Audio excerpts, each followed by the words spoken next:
Oh yeah.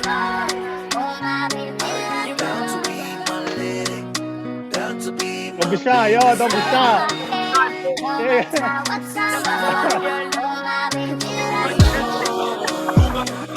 Noise.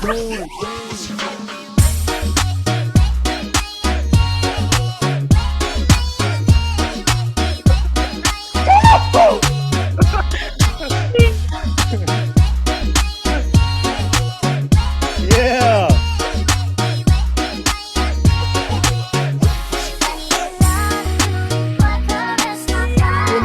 Tune in, y'all. Get ready.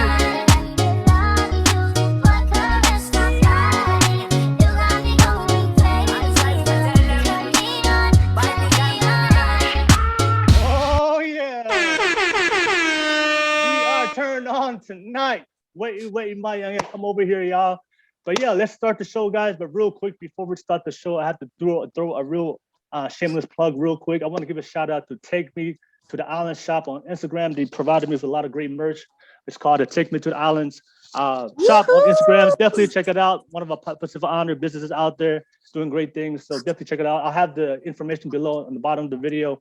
So check it out on Instagram real quick. One more time, Take Me to the Island shop. So real quick, guys. Hey, any of you guys want to do a plug real quick? Any of you guys want to do a plug? Nope. What? Want to plug yourselves in? My mentality, and if you guys haven't heard from them, it's like Joe Fotu. If you guys ever heard of him, it's Frontline Mentality, and then mine, me as Clays. All right. No worries. Anybody else want to do a quick plug before we go? You guys are good? Yeah, all right. I have a few, but if I don't want to miss anybody, so I won't say anybody. I'll do like that. Oh dang! I got so many people on my mind too. It's all good. All right. So, but real quick, guys, before to start the show, I just want to take the time real quick to introduce everybody that's watching for the first time. If you guys are tuning in, this is an after dark show where we have real honest and unfiltered raw conversations about dating, sex, and relationships. So, thank you so much for everybody that's been watching the show, all the support. And thank you so much for all the positive feedback. And also thank you so much for all the negative feedback. So I know there's a lot of people out there that have been upset with a lot of things I say. All I have to say, if you're watching this show, one thing I would say for all you guys, if you're going to listen to a lot of things we're going to say today, I know when it comes to dating and sex relationships, a lot of times our emotions take over logic and practicality. So a lot of the things I share today, especially with all these beautiful people on the show tonight, not only we're going to share experiences, but we also try to share with you guys practical knowledge and things that you can do to improve your dating, sex, and relationships. So remember, if you're upset, just think about it. All I want to say to you, if you're upset, just listen to the content, listen to the information. Are you upset because of how you feel, or are you upset because the content that we provide is either wrong or right? So that's all I want to say. Everything I say and everything we're going to share today is based on our personal experiences. And just understand that both men and women, we see things differently when it comes to dating, sex, and relationships. But nevertheless, we have a great cast tonight. I'll go ahead and introduce the beautiful guests tonight, the beautiful men and women today. So I'll ask the guests real quick to introduce themselves. I'll start with the ladies real quick. Just say your name, your age, and what you do. I'll start with you, Mia. Oh, hi, everybody. My name is Mia. I am 26, married. We got 4 kids. And I basically make handmade clay earrings and professional makeup artists and stay-at-home mom. Woo woo. All right, for sure. Thank you. I'm glad to have you on the podcast tonight. Kalaila, go ahead. It's all you. Introduce yourself. What's up, y'all? Name's Layla from Texas. 29 years old, and I work for American Airlines. Ramp life. Woo woo. Oh. We know about that ramp life when it comes to dating relationships. I hope we can hear some ramp stories. All right. Thank you, Layla, for joining on the cast. Really appreciate it. Thank you for joining in. And the last but not least, you guys probably recognize his brother already. He's our celebrity guest for tonight. Go ahead. Go ahead, Will. I'm Will Fanene. I'm entrepreneur. I teach Samoan online. I have a few different businesses. That's probably all boring stuff, but yeah, that's it. It sounds like I'm old enough to almost be people's dads on here. So, but I'm married, and I actually, I'm this is my second marriage, and we're doing great and all of that. So, I guess that's going to be my perspective for tonight. A married old man telling people his experiences. Oh, okay. All right, for Yeah. sure. All right, thank you, Will. Hey, I didn't hear you cut off when I was listening to what you said. Did you say you want to be people's dad or be someone's dad? I didn't hear it. I was my... No, no, bro. Oh no, I just No, maybe yeah, I'm done with the kids, man. I'm just joking. I'm just joking. All right. Thank you guys for introducing yourselves, and I guess we'll get this started. It's time to do. All right, bear with me my sound effects. I love it. All right, so if you guys been watching this podcast, if you guys been watching the show for the last couple of weeks, lately for the first couple of shows, lately we've always had single people or people that are currently in relationships. But on today's show, we have a special guest. We have two special guests today that are married. They're both married and they have kids. And so tonight, you guys we'll get a special perspective from people who are actually married, who are actually in relationships for long term. So not only we'll get perspective from both me and Lila, who are both single, all right, and like I said, but then we'll also get a perspective from both Will and Mia tonight, and who are already married. So that'll be interesting tonight. That's why I'm very excited today that we can get the best of both worlds tonight when it comes to relationships. So so I got the first question for you guys. Are you guys ready? Yep. Oh, I'm gonna start it off with some fire tonight. All right. So, man. so this question is gonna be directed to both Will and Mia. So Will and Mia, so this is my question for both of you guys. So both of you guys are married, so you guys both have experience when it comes to being in a committed relationships and also being married. So you guys know what works and what doesn't work. So for a lot of people that are single, that's what they're trying to figure out right now, because ultimately everybody that's single, for majority of people, their ultimate goal is to get into a long-term committed relationship and one day getting married. So I want to ask both of you guys, what qualities, I'll start with Will. I'm sorry, I'll start with Will.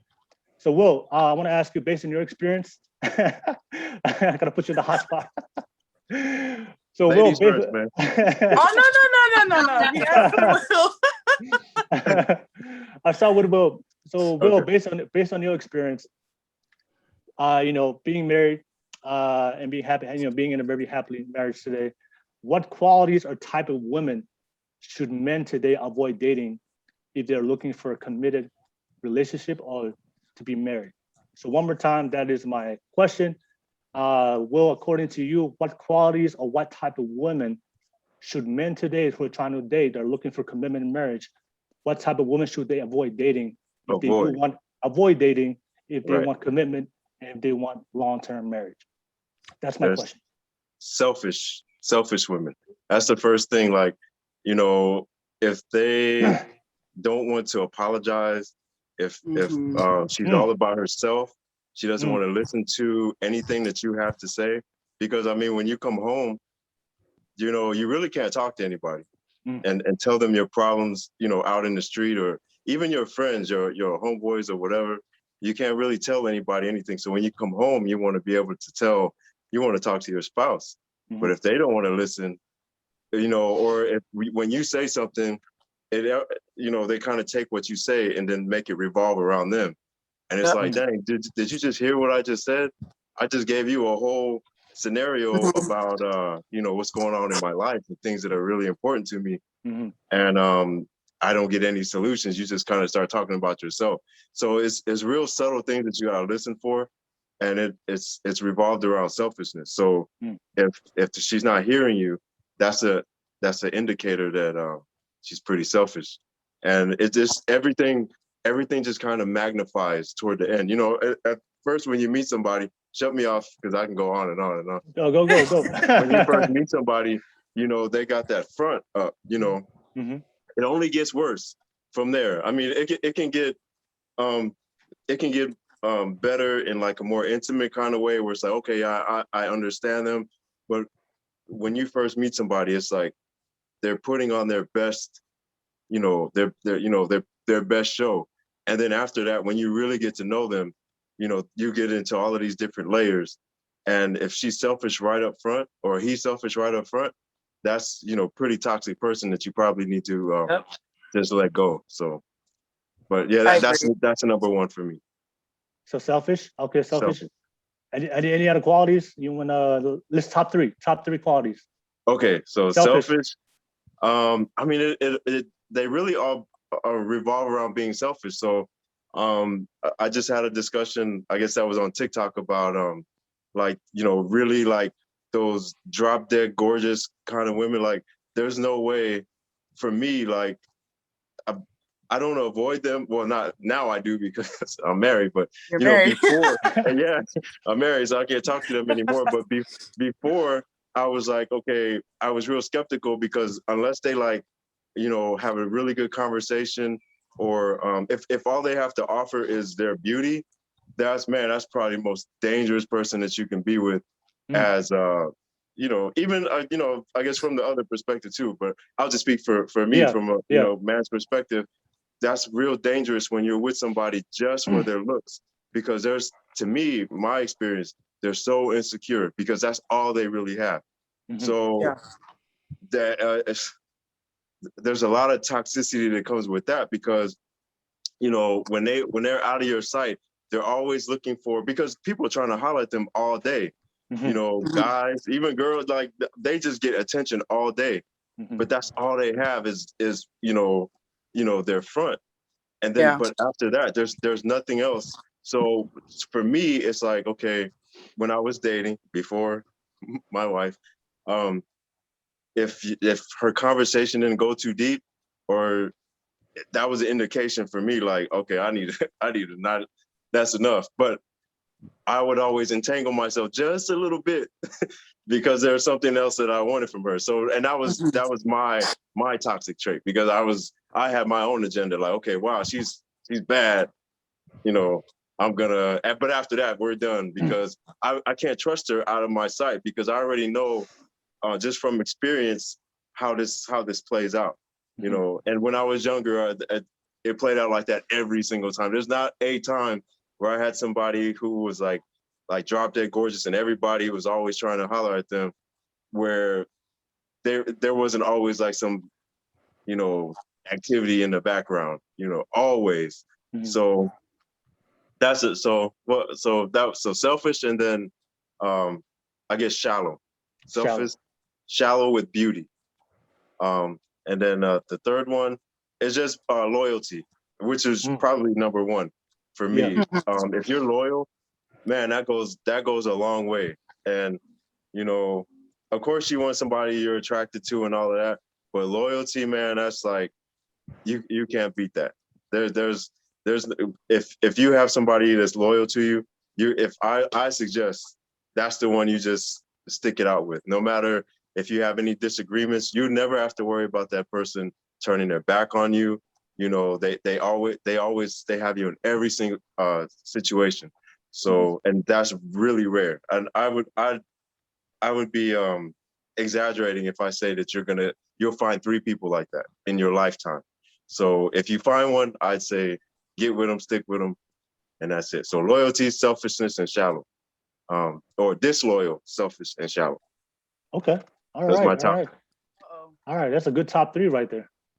Hey, Will, I do want to ask you real quick. Why do you feel like men stay in relationships where the woman is very selfish? Wait. Say that again. No, because you said that women who are very selfish, that's not beneficial for a relationship for a man, right? So why do you feel like men stay in those type of relationships? Oh, well, so if a man stays in I'll just speak for myself. Yeah. So when I get in a relationship, when I decide if I decide to get in a relationship, or if I decide to get married, I don't get in a relationship to break up. I didn't get married to break up. So it's like I'm gonna keep trying to make it work, you know. So I think for a lot of guys that grew up like me, so I mean, I moved around a lot. I didn't have a lot of you know, loyal bonds. It's like, you know, after a year you move, you know. So then when I finally was at a place where, okay, I'm gonna have a relationship, I wanted my relationship to last because I never had that before.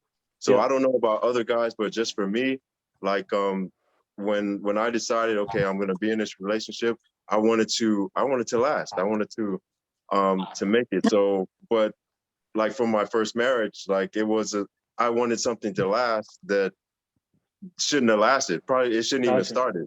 You know what I mean? So, and she was somebody that I shouldn't have got with in the first place. So it was like, I stayed, and then I stayed, and even after I checked out mentally and started, you know, doing my own thing, even while I was married, it was, you know, I didn't know how to get out. So I think that's why a lot of guys, even if you're still in it, you start doing other stuff because you don't know how to get out. If that answers your question, I don't know. Okay. All right. So yeah, so it's selfishness. Yeah. I think selfishness ties to attitude, because, you know, a lot of good women today have an attitude sometimes.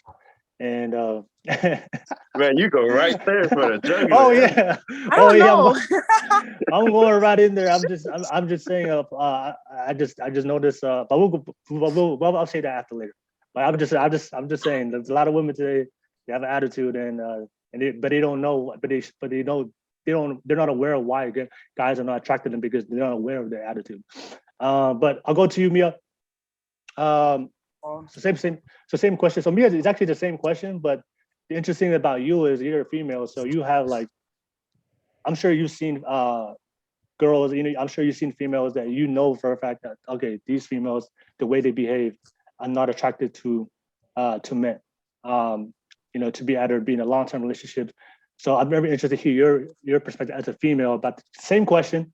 You know, what are qualities or type of women do you believe that, because you're married, so you're married, you know what the type of woman that you need to be, to make your husband happy, for you guys to be in a healthy, committed relationship. So you know the type of woman you need to be.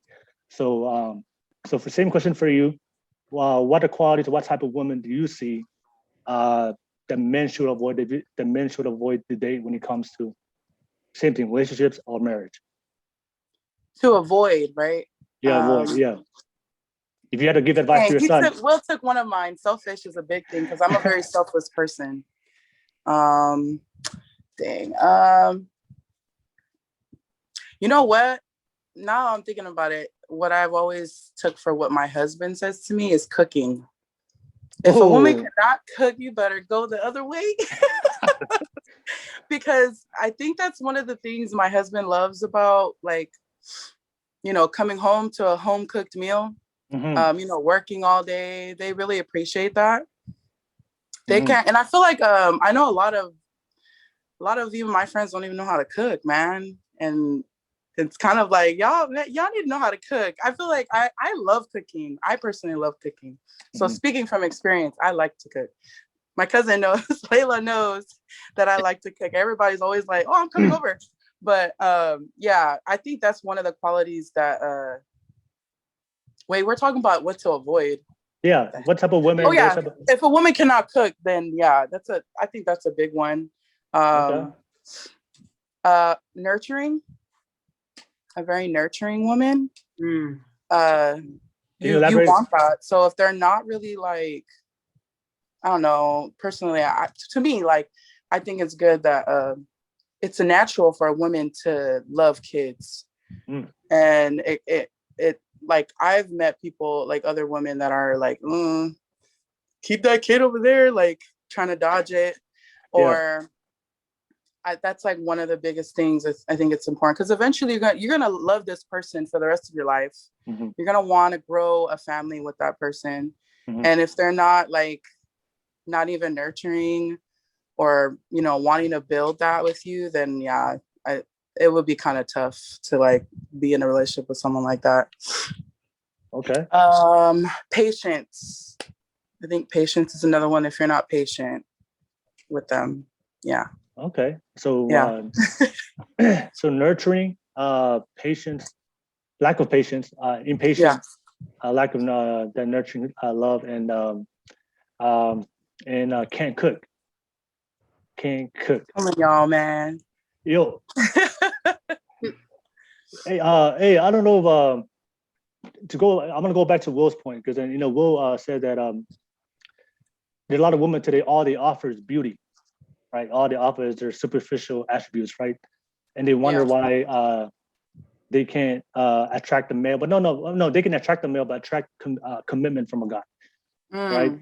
And this is one thing I've always heard from a lot of from girls all the time. Is like, especially girls who are super extremely attractive physically. They're always like, oh, why? Because there's a lot of girls out there, they think their looks or they think that sex is gonna keep a guy. And they ask the question, how come like guys don't want to be committed to me? And I will always tell them, like, a guy will commit to a woman, and Will can jump on if you want to add on to this. I tell guys all the time, a guy will commit to a woman that adds value to his life. So, what do you bring more than sex? What do you bring more than your looks? Do you bring some knowledge, some intelligence? Cooking, I'm telling you, cooking is a big plus. You know what I'm saying? If I wake up in the morning and you have food cooked for me, you guys. Oh yeah. Fast food can always take you so far, man. I am telling you, if I wake up in the morning and you have food cooked for me, sweets. All right. I'm just saying, if you add some kind of value to my life, I feel like, oh wow, like damn, like if I have her around, my life improves. There's things that you can improve in my life. I get a clean, my house is clean. I get cooked food. I get a home cooked meal. Those are little things that go far beyond the looks, because the looks will only take you so far. Yep. And I'm like I said, I'm telling you, the women that I've always been attracted to the most was the women, like they weren't the most attractive women in the scale, but they just added value to my life. They just made my life more peaceful, much more easier. Because, well, you already know this, like men, like the shit that the things that we go through in the world with men, we go through a lot of shit in our life. And to come home into a woman that, like you said, that's nurturing, that's caring, that supports us, that listen to us, stop debating us, stop questioning us, and that selfishness. When you bring that peace into a guy and add value to the life, I'm telling you, that's one of the best ways you can do it. But if you just think that, if you have no, I think one of the biggest problems today is what I see with a lot of the single people today. They don't know, and they don't have skills beyond to help improve the relationship. So like they may know how to put makeup on, but they don't know how to cook. They may not know how to start a conversation. They may not know how to, those are the things, the skills that a lot of people lack, the skills or the social skills to add on to and build a relationship. That's what I've seen. So cooking, especially Islanders, you already know, all Islanders here, man. You can cook. You can cook. Definitely gonna help. All right. Anybody want to add on to that before we go to Kalaila? Nope. All right. Cool. So I did just before. Yeah. So one thing was like you said something about like what you need to be. So talking about, you were saying like for women. Well, you were directing the question at Mia. Yeah. So the only thing that kind of stood out for me was like if somebody feels like they need to be something, you know what I mean? I want you to want to feel like that. I want you to want to feel like you want to be nurturing, and you want to feel like you want to cook. Don't feel like you need to do it, because if you feel like you need to do it, it's not gonna last long. It ain't gonna last long. That never lasts, because after a while the resentment builds up, because it's like, oh yeah. No, you need to want, not you should want to do that. And if you don't want to do it, don't do it. Because I can cook for myself. A lot of things I can do for myself. One thing I can't do for myself, well, I can, but I would rather you be there to do that. So, but it's like, if you're gonna, if you feel like, if everything else, cooking, being a caretaker, whatever it is, you feel like you, in that column of need, I don't want no need. I want you to want. The whole column of need, I want you to want to be that. And if you want to be that for me, I want to be that for you. And then that's when the beauty happens. I totally agree with that, Will. Yeah, need, no, that the need don't work. Yeah, need yeah. that work. And also, I just want to say something real quick before we go to Lila. I know probably like a lot of the independent and feminist women watching this right now. Oh my God, that's sexist. Telling us that we need to cook. Hey, look, we're just telling you the information. We're just giving you the information. If you're struggling to attract a man right now, if no man is putting a ring on your finger and you don't know how to cook, maybe it's a good idea to learn how to cook. I'm just saying. Talking to me right now, like, damn, I don't know how to cook. So everybody's gonna turn around. Layla, yes, you know how to cook. She's lying. I mean, I don't be cooking like that. I've always the one thing I always preach to people is like, just be the best version of yourself, like improve. The same way we improve our health, our mentality, you can also improve in your relationship. So, if you don't know how to cook, maybe it's a good idea to go out there and cook and learn some skills. We both do this, both men and women, we both do things, we learn things, so that way we can, and we do it like Will said, we don't do it for the partner, we do it for ourselves because we want a relationship. Yeah. We do it for you. Don't do it for the person. You do it because you want to do it. So, but yeah, cooking is that's a plus for all the men out there. But yeah, Lila, same question. For me, well, first off, yeah, I don't really know how to cook, so I guess that's gonna turn people away automatically. I just feel like cooking isn't something like I wouldn't turn away from somebody just because they can't cook. I feel like that's something you can learn how to in the process, like learn from each other. But anyways, mine would probably be I try to stay away from those that are like they're cool with just living the bare minimum. Like they have so much potential, but because they can just get by with just living the way they are, like, oh, I'm cool. I'm like, it's another. I just feel like, dang, like, I feel like it's potential going to waste. So I'm like, liars.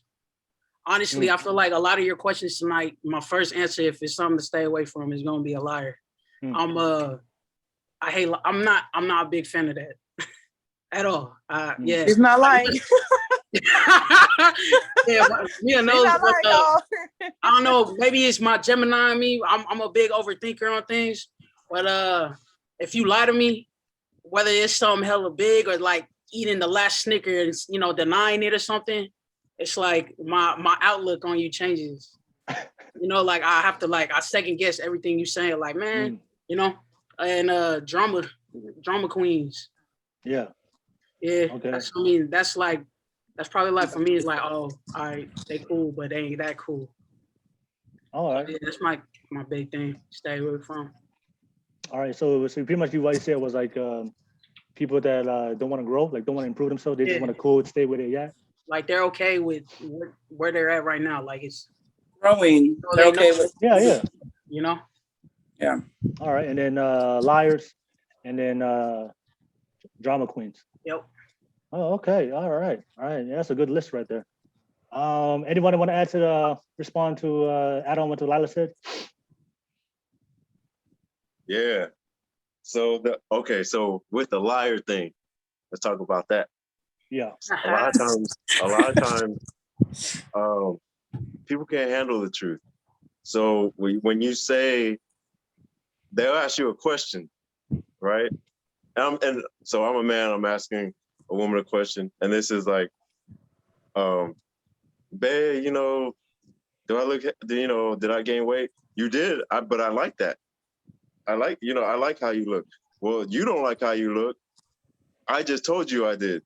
So, but then they a lot of time they might go on a tangent, and it's like, now I have to figure out. I just told you the truth. What do you need to hear?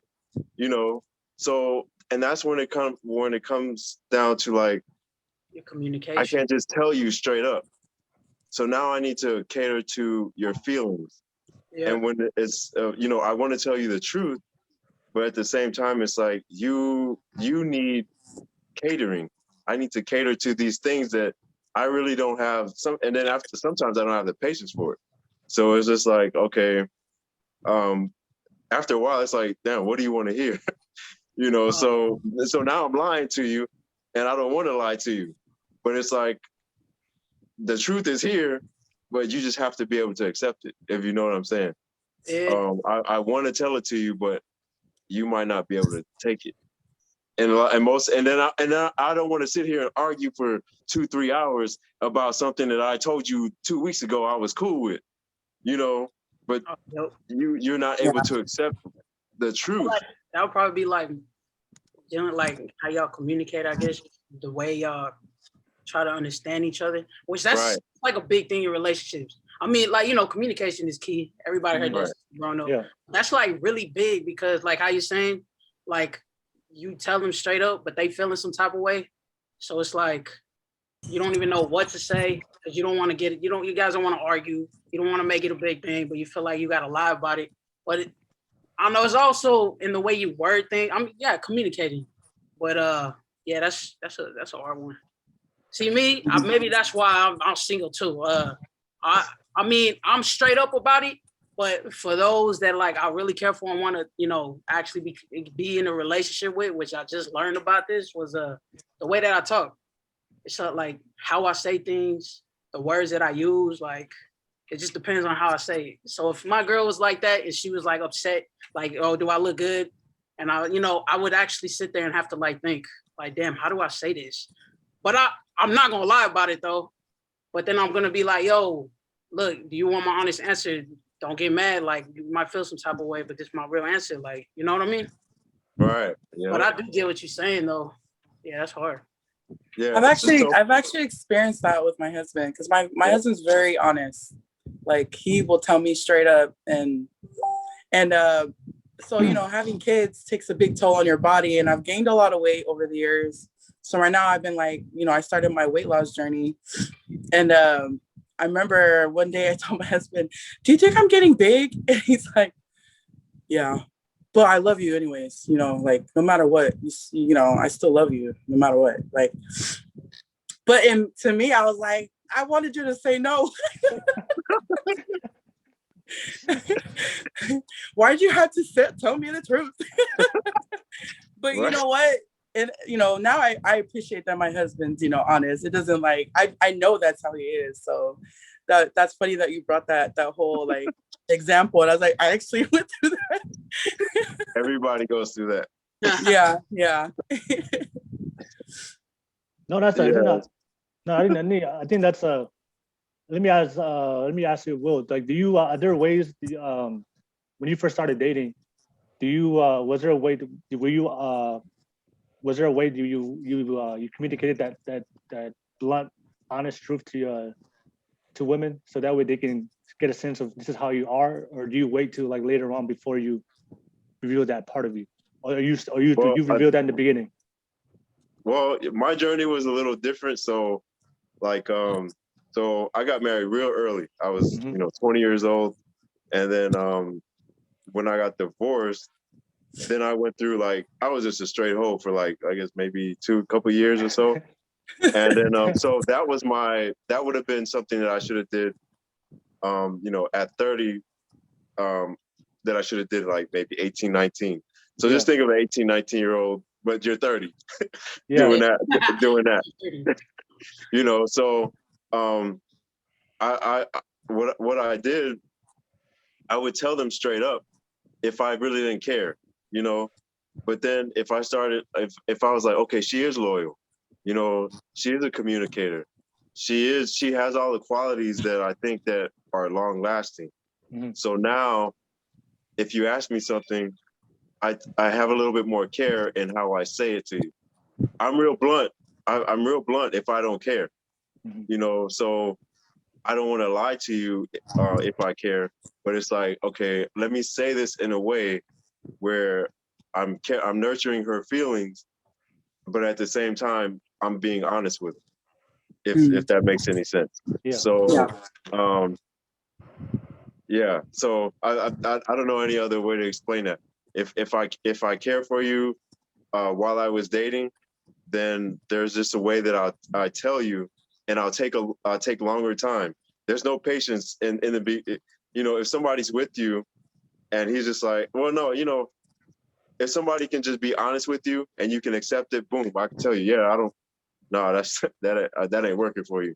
That dress don't look right on you, but if I know you have all of these qualities and I want to be with you for the long term, then I'll say, okay, she's not gonna be able to accept what I'm saying right now, what I really think.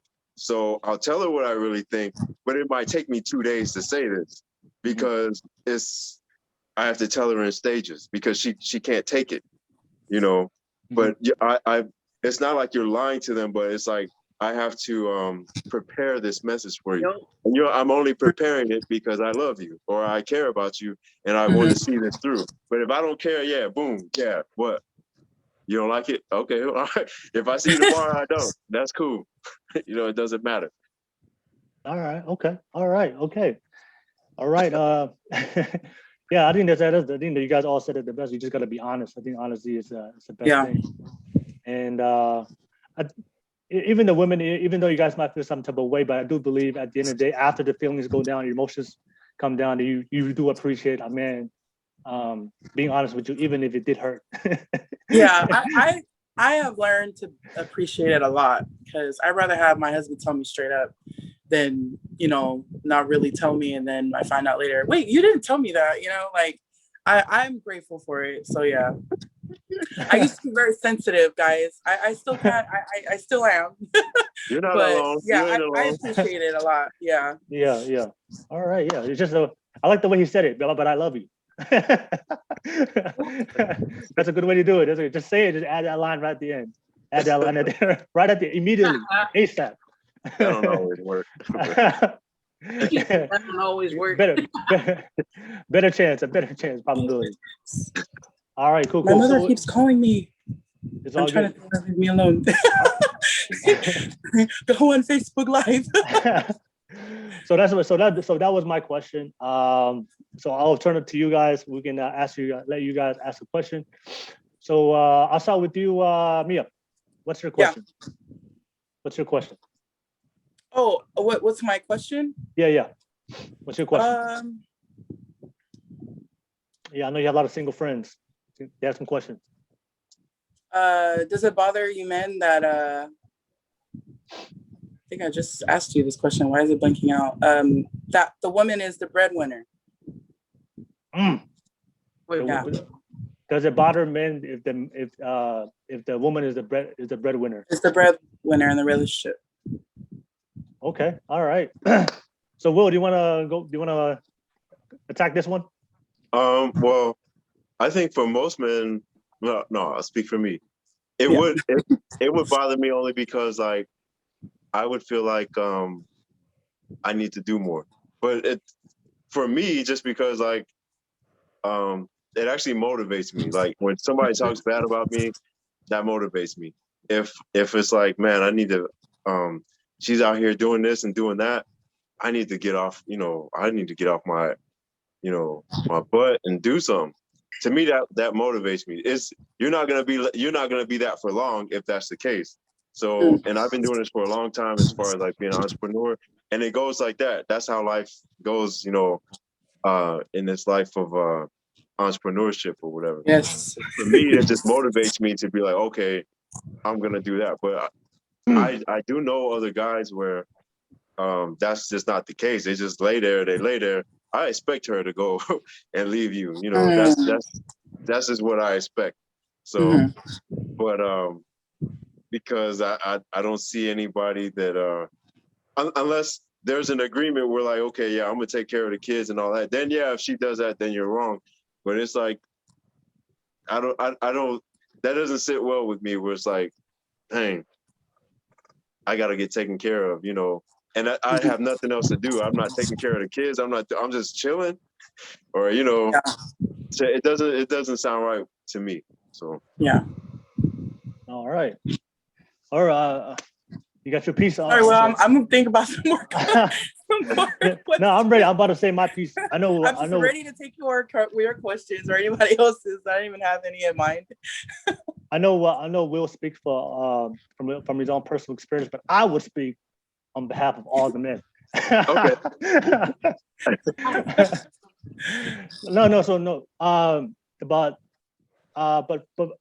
But this is the way I see it, because for me, I'm not speaking on opinion. For me, I do a lot of research regarding like our biological nature between men and women and how we see relationships and sexuality. So one thing I've read, especially based on research and science, that men, we show commitment differently of how women show commitment. And for men, the way we show commitment is through provision and protection. That's our natural love language. A man is really serious about you when he takes the responsibility to provide and protect you. So until a man is willing to provide and protect you, put a roof over your head and offer his resources, that's how men show commitment. So that's our natural love language. So your question was, do men get bothered by women who is the main breadwinner, right? I wouldn't say we're bothered by it. Like, I admire a woman when it comes to, like, to be that's independent, that's going out there and working hard in career and earning good money. It's something I respect. It's something I admire. But when it comes to like the intersexual dynamics of relationship, what I'm sexually attracted to, that's not something I'm sexually attracted to when it comes to her being a breadwinner. Because I prefer to do that because that's my natural love language as a man. Like, that's how I show commitment to a woman. I want to provide and protect her. So if you're really doing the providing and protecting, then for me is like, how do I come fit in? And also one thing I have noticed for a lot of women is, depending on how much money she makes, if she makes more money than me, one thing I've noticed for a lot of women is, if she's earning more higher income, they need their man to match them in their level. And if the man is not growing to match in their level, they'll lose respect for me. And they're always nagging me, hey, like, how come you're not, improving? How not? So they're always constantly just like asking me every single day, like, when are you going to get to my level? When are you going to progress? Right. And for a lot of men, that's like that nagging, that constant, just all in my ear every single day. Because a lot of men out there doing their best to work hard every single day to improve, but things take time. To grow your financial success takes time. But for a lot of women, like, they require their men if he's not on the same level, they're always nagging their men like to get to their level. And for a lot of men, it's irritating to hear that. But for men, it's opposite. Like, if my woman's making less than me, I don't require her to meet me at my level. Like, if she can stay the same level financially, and I can be right here, and I'm fine. If she rises up and we meet the same level, or if she goes higher, that's fine with me, because we both love each other. But that's one thing I have noticed is when the women are breadwinner and the men is making dramatically less, she's gonna want him to meet her at that level. And because for women, you guys, I always prefer your guy to be you guys prefer your guy to match you in the same level. That's why a lot of women don't like to date guys who make less money than them. I mean, if you just look at the numbers itself. But I've just seen that's one of the biggest, for men, they know that they go with a woman that's making higher money, or she's the main breadwinner, she's gonna constantly just be on him every single day to match her level. And if he doesn't match her level, eventually she might lose respect, she might lose attraction, or she might find a guy that's actually in her level. But for men, we don't care. Whether she's my level, lower than me, higher than me, it's all good. But I don't require my woman to meet me at my level. I'm good where I'm at. Then she rises, and she doesn't rise, that's fine.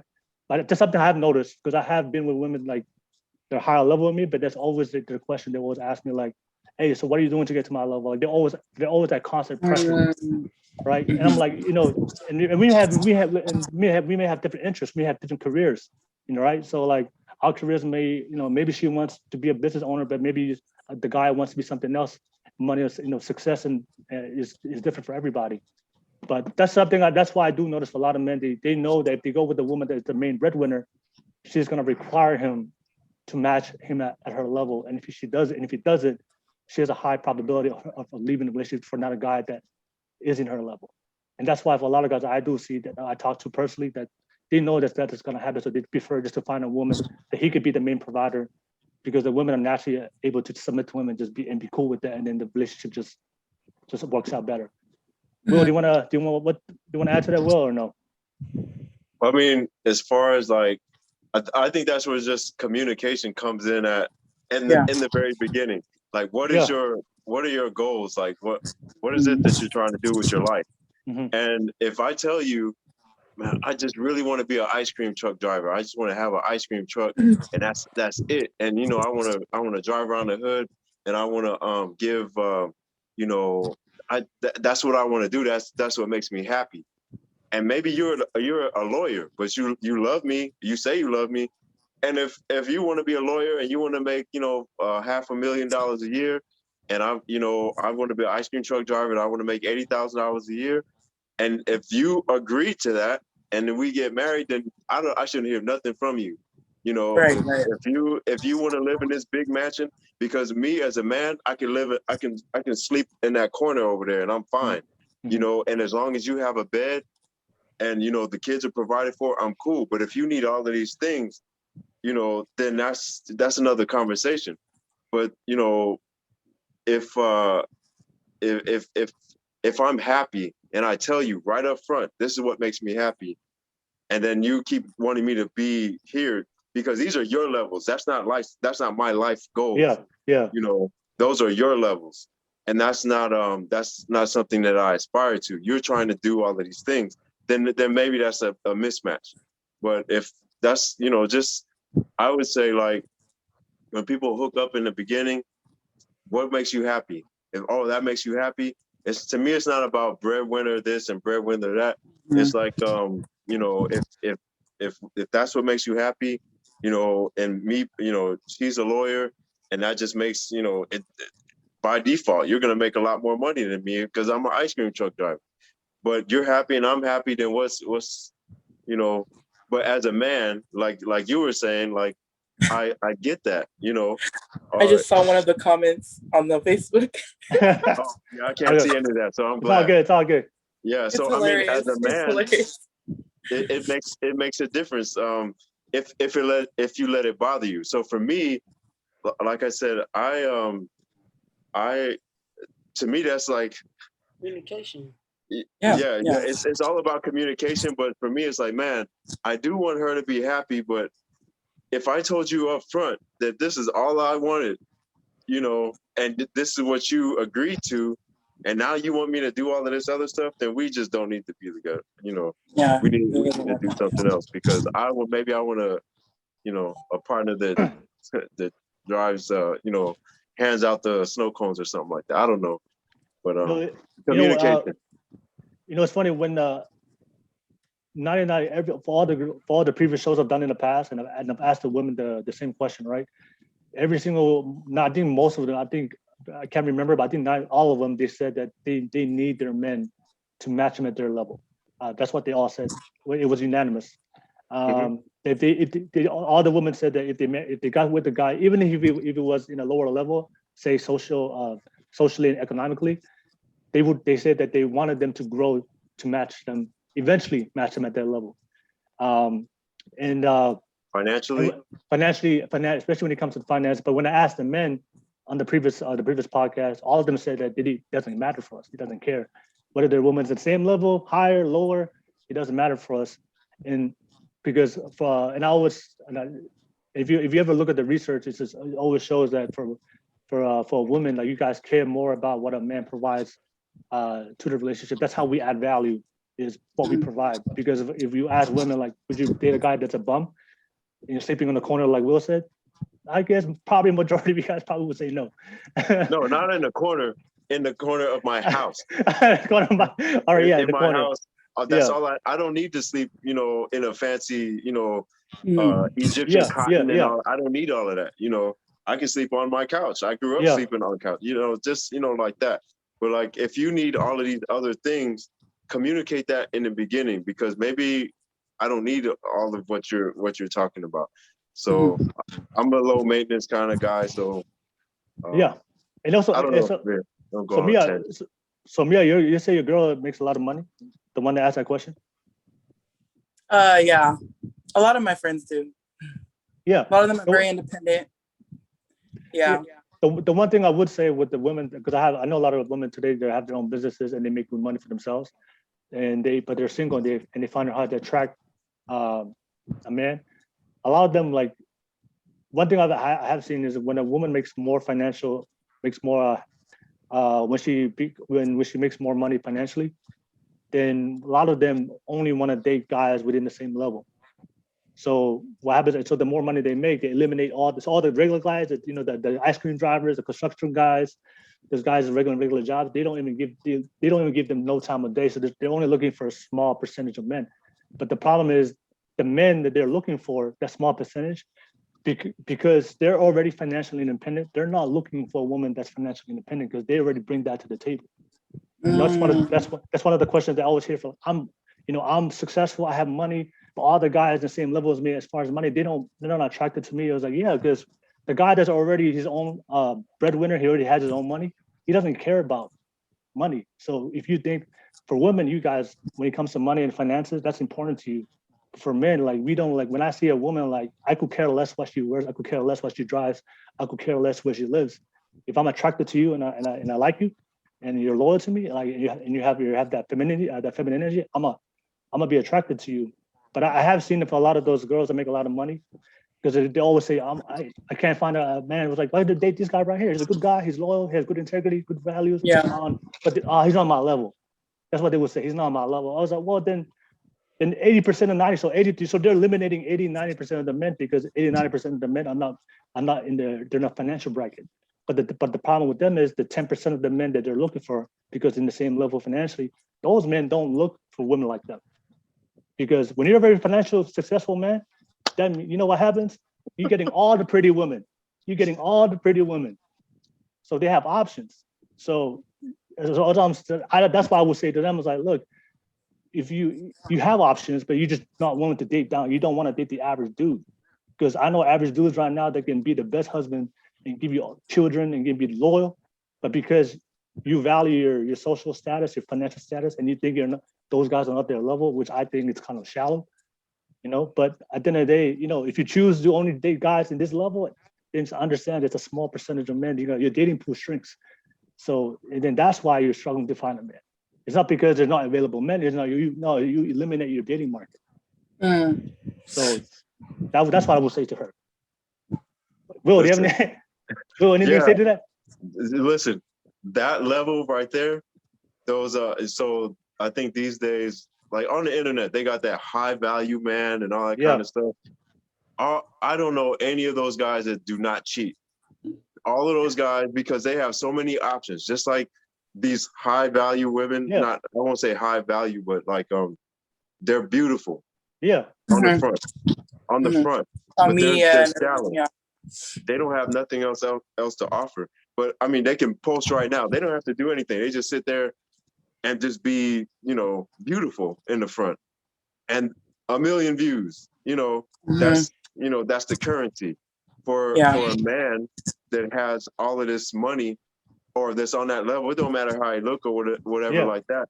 He has the gamut. He has the woman, the very from the those kind of girls, all the way to the loyal that he passes over to all the way to everybody. He has all of these options. So you have the very, very beautiful women that have all of these options that are shallow and all of that.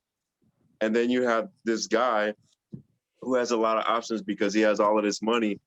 I've seen all those levels. I lived in all of those levels. I did all of that. That's nothing that I want to be in. No, and I think people just really have to just live it to just be like, I don't want that. I'm not impressed by any of that, because you're going to get cheated on. And then even if you listen to these celebrities when they're talking, they'll even say, like, if you're going to be on this level, you just got to expect he's going to have a side chick. He's going to have another this and another that. Yeah. I mean, is that really what you want? So like I've been all the way dirt poor. I've had a lot of money. I have like excessively amount of money, and I have like just regular. And to me, it's just like, none of that really makes any difference. If I tell you, this is what makes me happy, okay? And you tell me that's what makes you happy. The money is not even a factor anymore. So if you just put that out of your mind in terms of, what level we're at and all of that, let's just talk about what makes us happy. But if your gauge is, how much money I make or how much I bring to the table and all that kind of stuff, when I told you all I wanted to do was be an ice cream driver, and you said that you want to do that, okay, let's get our let's pay our bills. We got our bills paid. What is there to talk about? What is there to argue about? We don't have nothing to argue about. The bills are paid. Who cares who paid them? But if you now, as an ice cream driver, I can pay for all of this stuff. Now we might stay in Inglewood or wherever, but you want to stay in Beverly Hills. Okay, now we're using your your finances to do that. Yeah. But we already had from the top. At the very beginning, I told you what made me happy. So it's I don't know. I think people just take money too seriously, and especially as like in the Polynesian community, we didn't trip off of that kind of stuff for real. And if you move all of that stuff out of the way, it's like we know what makes us happy, and it doesn't include all of this money and what we can do for each other. That's kind of like American kind of American kind of way, but this is the way we grew up. So it's kind of like we have to get rid of all of these layers to be happy. Have you guys heard of hypergamy? I think. Have you heard of hypergamy? Hypergamy? Yeah, hypergamy. Have you heard of hypergamy? No. So I think, but so hypergamy.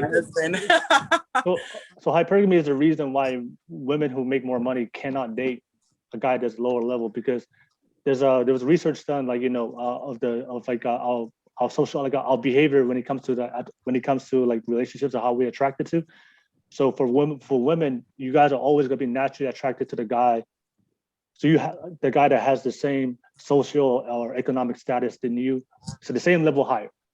So most women would prefer, if you had an option, you would prefer to date a guy that's at the same level of social economic status than you or higher. That's what hypergamy is, and it's in your nature, because back in the day, if you go back to the caveman days, in order for you to survive back in the caveman days, you had to align yourself with the strongest male to survive back in the caveman days. So that's always been ingrained throughout evolution biology. So it's always going through ever since all the way to today. It's still the same way. Like for women, you because you guys will have kids, because you guys are gonna get pregnant, it's in your best interest to align yourself with a guy that is in the same social economic status and you to take care of you, because that's your best interest to survive and to thrive. It doesn't serve you if you align yourself with a guy that's a bum, that's not working, that's lazy, there's nothing going on for his life, because it doesn't serve you to survive, especially if you have kids. How he's going to take care of you. So that's why for a lot of women today, that's why for ask guys is like me and Will, it doesn't matter how much money or what a woman's social economic status is. Like, it doesn't matter to whether she makes more, makes less, same level. We as men, we can date down. Like we doesn't matter if we rise and become a high value man, we can date down and date all women. But the problem is for women is when they become high value or they make more money, they're not willing to date down because of hypergamy. They prefer to date up. So that's why I always hear, I have a lot of good girlfriends that are very successful. The thing I always hear for them, I can't date an average dude. I hear that all the time. I don't want an average guy. They want to, because they have earned their success and they want a guy in the same level. But like Will said, those guys in the same level, they have a lot of options. So they're always going to take the most attractive, most beautiful option because they get all these type of women. So for a lot of the girls out there that make a lot of money, like you have to, if you getting older and you're not finding a man, the reality is you have to date an average guy. But they're not willing to, because they just, like I said, it's nature. It's just your nature. You want your guy to be in the same level. Yeah. So to her, if I would ask her friends, like, yeah, take a chance on the average dude, because I'm sure there's guys that holler at her all the time, but because because they're not on the same levels, I guarantee you that's one of the reasons why she deflects them and she eliminates them, because I'm sure the guy that she wants, I guarantee you, the guy that she wants, if she had to pick, he's probably in the same level or higher. So, yeah, that's my thoughts on that question. I don't want to speak too much about her situation, so yeah. Yeah. But thank you guys. Yeah. All right. Anybody want to add on to that? Yeah, ice cream truck. I was stuck on you making $80K a year on that, my guy. Okay. Literally, my uncle just commented on the live and he said that. He said, "Oh, dang, an ice cream truck driver making $80K." Oh, that's what I was laughing about. Oh, okay. Yeah, no, that could happen. That could for real happen. Yeah. That's what's up. Yeah. All right, so all right, thank you Yeah, for your, so that's Mia's questions. We'll go to Lila. Lila, what's your question? Can we skip me? Sorry, I didn't. Can we skip me? Yeah, we can skip. Yeah, okay. We'll come back to you. So, Will, did you? Let's go to Will. What's your question, Will? Well, I guess it would just be for. Well, I don't want to say Mia because it's I think it's a general question, really, just for like so like, and there's not, and not for my wife because it's not like that either. But so like when I say we, like my boys, we all get together. Everybody complains about the same thing, and it's like okay, guys, they complain about after getting married. There's no more everything that she lured you with, it's like she went out fishing and whatever it was, and you fill in the blank. She did all of this stuff to get you in there, and then once she got you, it's like the main things that made him want to be with you. Now it's like, okay, you don't want to do none of that no more. You fill in the blank. I'm not gonna say those special things. Know, yeah. It's like, why is that? Like speaking for me, I think so. Me and my husband, we got married when we were 19. So this August we'll be married for 7 years. But yeah, we talk about this all the time. So it's so funny you brought that up. I think for me, it's because I'm a business owner. I'm tired all day. I have kids. We have a lot of kids now. So like my kids take up all my energy and I do lag on a lot of things, but I think that's just what it is, really. But if you don't have kids, I don't know what to say for you. If you don't got kids, you should be doing everything you started with and keep doing it. But from my experience, being with my kids all day, man, I just want to go to sleep. Yeah. Whatever the blanks were, but you guys kind of get the point. Yeah. When you get together in the beginning, and especially, before you start your family, you have so much time together. Me and my husband, heck, I miss that, having just us time. And right now, I'm working out, I'm doing my business, and I'm with the kids. And he's always working. So he works Monday through Friday and he's always with the kids. So it's just really life, man. That's all I can really say. I don't know. I can't really speak for other women. Like if you don't have a family, if you have a family, you understand, but if you don't, then I don't know what you're doing. Cause if I didn't have no kids, I'd still be doing what I got him in here doing. I hear you. The real one. But yeah, I try my best though. But yeah, that's my take on it. Well, Layla? So when I got married, yeah. Yeah, I don't know. I think that's just what a lot of married guys say. It's like, man, it's like that wedding ring is once you put the ring on, it's like a kryptonite to the drive, and like they don't want to do none of that stuff. But then it's like you hear about, or not you hear about, but it's like what happened before with all of these, before you met me. It's like you should keep, if nothing else, don't cook, you don't have to clean, there's one thing, or maybe it is cooked, maybe whatever that thing to fill in the blank is. But for a lot of guys, they're like, man, she don't even do that. So it's like, now that's when that creates a big problem because, guys are like sexual beings. And if you don't want to do that. Yep. Yeah. And it's like, I'm doing more now than I did, when I met you. And and not only that, I'm tied to you on papers, like government papers, and you can't do that. Oh, that one thing, or that 2 or 3 or 4, whatever it is you did to get him, it's like, now you don't want to do none of that. But then if you go out, and then even I'm telling you, you're beautiful, you're this, you're that, and then you go out, and then somebody tells you, oh wow, your hair is so pretty. Oh wow, well I've been telling you that all day, and you didn't get that, you didn't understand that. But when somebody else, John at work, tells you, your work husband or somebody like that, and he tells you, and it's like, oh wow. So it's like, it's almost like you get into this this legal relationship where everything that I say is only like 10% of what a stranger would say. You know what I mean? I mean, it's, Like, I mean, that's deep. That's a whole nother conversation, but it's like, Yeah. like there's nothing that I do that's gonna match these guys on the street. So I'm taking care of the kids, you know, when you're not around, like we're supposed to be a team, but like your values and everything are like to your past life, because you want everybody to look at you like, you know, oh wow, she's so beautiful. But I do that here at the house.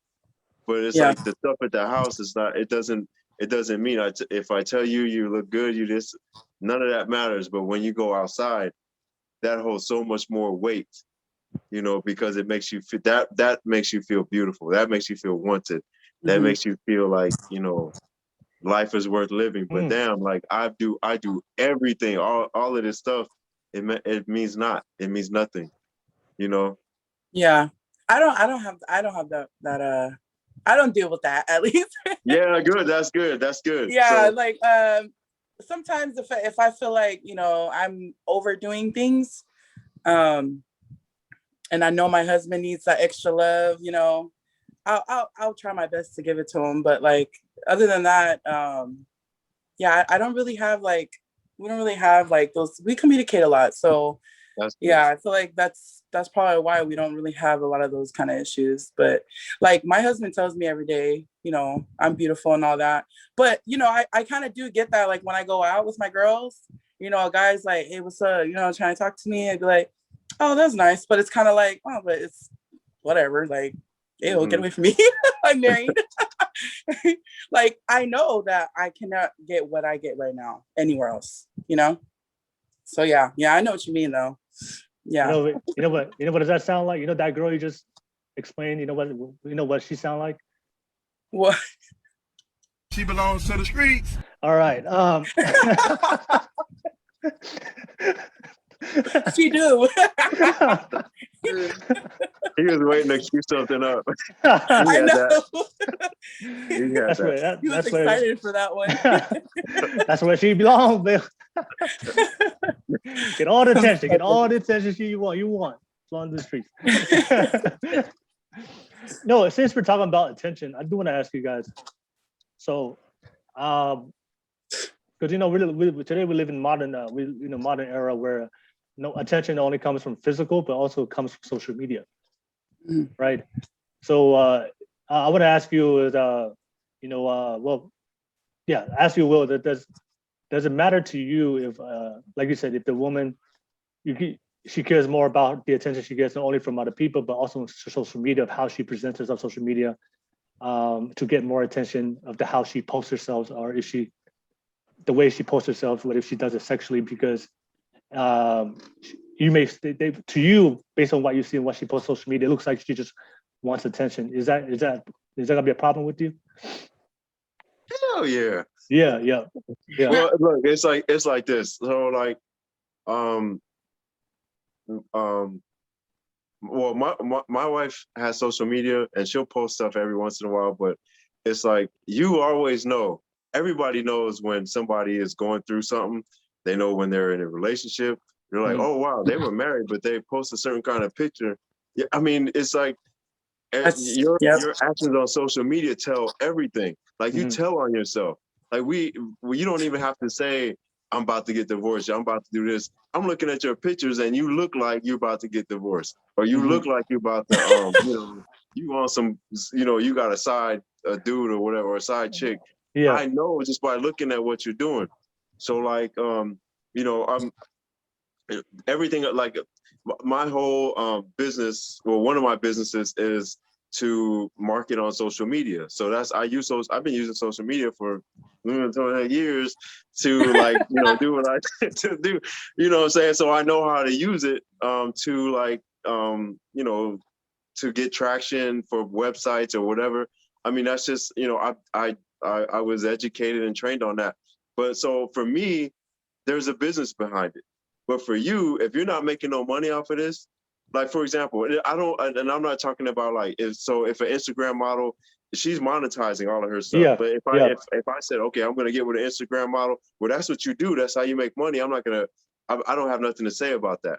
But if you're married and you got you got that look or whatever, you want to do that, you're not making no money off of that. You're the only thing that's a thirst trap. We know what a thirst trap look like. So I know when, and like I said, you are married or you're in a relationship, now y'all going through something, and me and my wife will sit here like, wow, did you see such and such picture? Wow. Whoa, did you see that? And then not long after that, split. Right. And then they probably were already split because you wouldn't have posted it in the first place. If that, so you tell off on yourself on social media. So I'm careful on how I use it because I don't want to offend her. But at the same time, like, she knows, like, I'll try to tell her, like, well, I do this and I do that because that's, that's how you use it. But I'm not going to do something if she says, no, do not do that. That's your boundary. I'm going to respect your boundary, and I'm not going to go. I'll find another way to, to get traffic to the website, whatever. I'll find another way to do it. But like, if you're just doing it to be doing it, there's your actions speak louder than what your relationship status is telling me, All right. If I answered your question. No, yeah, that's absolutely true. Like, I might say something right now that's uncomfortable, but I'm gonna say no. So this is one thing I would say to a lot of women out there, because we talked about before that one of the first questions I asked you guys, what qualities or what type of women should we avoid if a man wants to go into a long-term relationship or get married, right?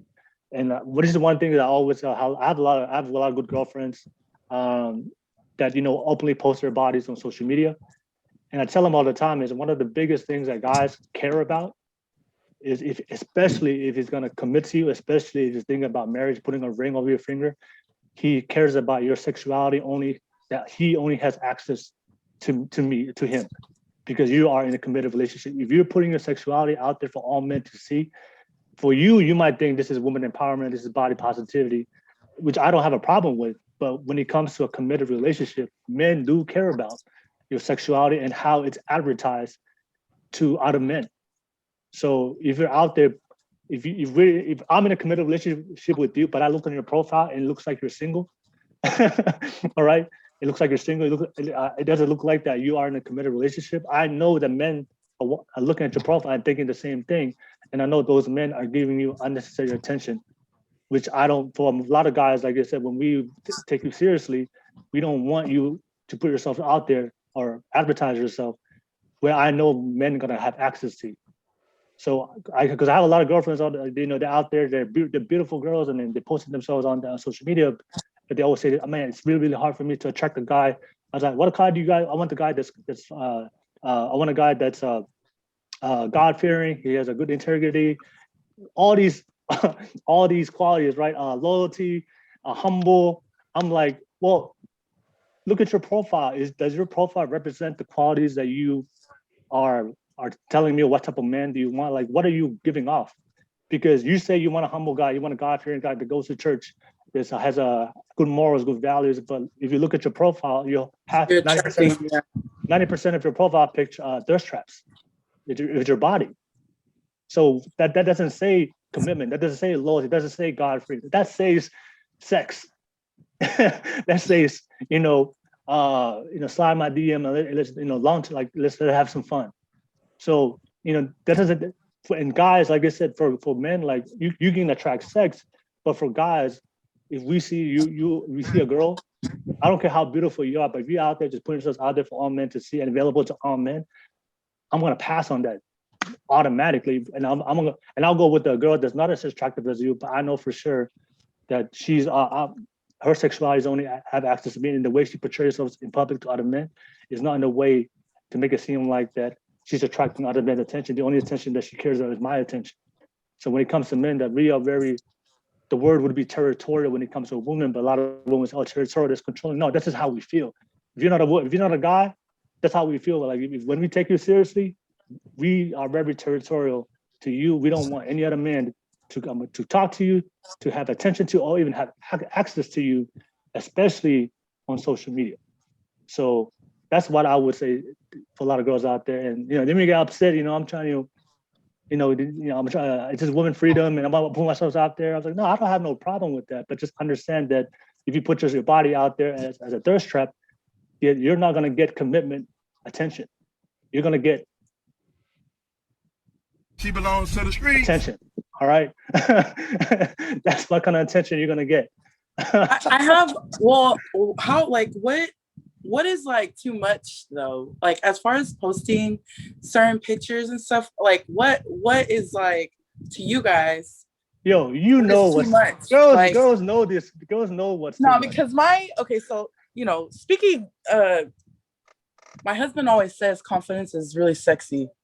And I'm I have like I said, I'm on my weight loss journey right now, and he loves to see me, take pictures of myself with like the new clothes I buy and stuff. But it's just like, how far is it? Because for him, he's like, he wants me to feel confident and be able to post pictures of my body and feel beautiful. It's attractive to him. So like, but like not, I know like what you mean by thirst trap, like, Yeah. But what's too far for you guys or for men in general? Because but let me ask you this, Mia, before, it's different now because you're married, right? But let me ask you, like, but before he committed to you, when you guys were dating, were you posting like thirst traps out there? No, really. I'm a giant goofball. I'm not like that. So that's why he committed to you. Oh, I guess so. That's why. That's why the line would be like girls that purposely show their cleavage or like twerk constantly. Like that's knowing that they're in a relationship. You know what I mean? I think that's where it's pushing the line. Like if they're purposely doing that to attract men. I'm just saying, like, like if you over sexualizing yourself, and you can just look at the profile, just look at the way the profile is, like, I mean, I'm talking about like the page that when you go on somebody's page and all you see is like majority of those pictures are just like sexual pictures of their body. No. That's what I'm talking about. If it's here and there, all right. But if majority of those pictures are just you posting your body, and like it's for men it's unattractive, and it's nothing against it. It's not because we don't disrespect it. It's just for men, like I said, we like if we're gonna take you seriously, we care about your how you portray your sexuality in the open, and because we don't want, like I said, we become territorial of the woman that we're gonna take seriously. And I know guys all the time, like they'll see a girl on social media and they're like, man, that girl is beautiful, but they'll never think about marrying that girl. They'll just think about having sex with her, but then they'll just go with the average girl and put a ring on her finger. But Will. Well, Will and Blue. I mean, that's absolutely true. Like, I mean, I stamp everything you just said. That's the truth. I mean, I have nothing to add to that. Like, if I go through your profile, now I won't do it now because I'm married, of course. Yeah. But like I said, if I'm looking through and you look like you're available, but you're supposed to be in a relationship, you ain't making no money off of doing that. So I'm assuming that if you're not making money off of it, you're just doing it for a thirst trap. You're just doing it for attention. Attention is, I don't need that. I don't need that in my life. You're attracting attention for no reason. So that kind of attention. And that's not something that I find marriage material, you know.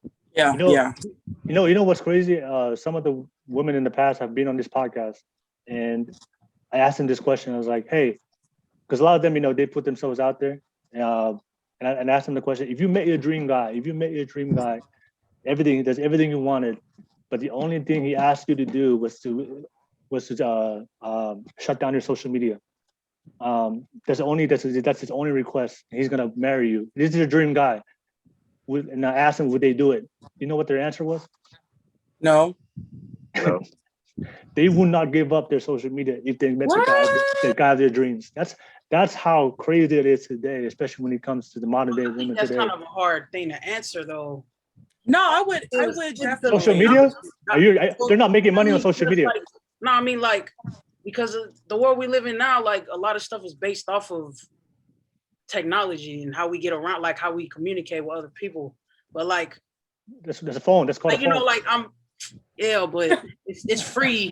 Like, you don't have to, like, if you have family like in the islands or something that you got to use, them WhatsApp for. But that's social. Okay, I'm thinking social media like Instagram. Thinking of like all apps. I'll give it up. No, I'm talking about the thirst trap social media, like like Instagram. Oh, they said they wouldn't give it up. They wouldn't give it up for the man of the dream. That's the modern day woman today, like that the attention from men is more important than a relationship.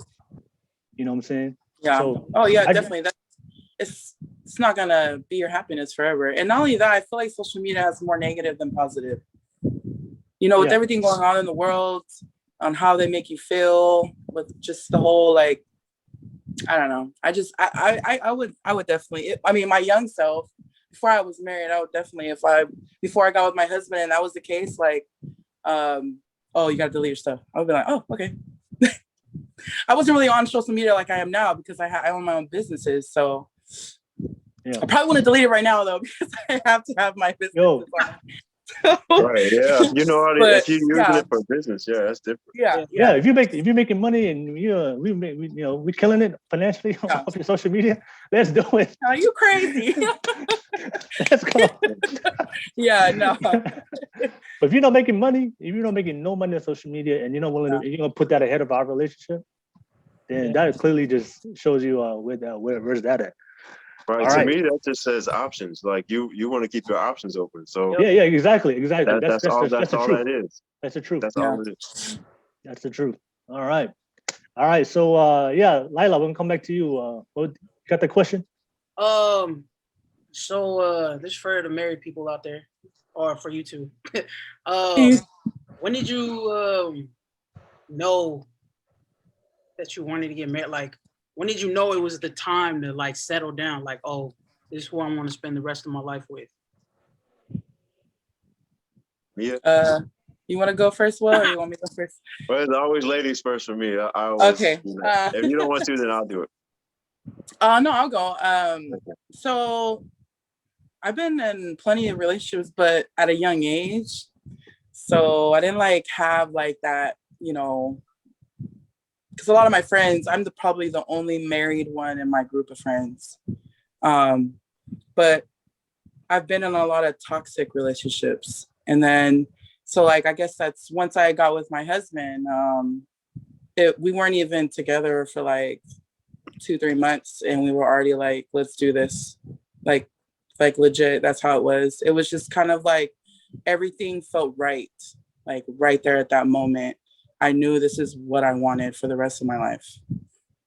I sound all corny, but it's the truth though. That's really what it is. When you find like, it's just like, it's almost like when you finally get the answer that someone asked you a question and it's just like, I got it. It's right there. Yep.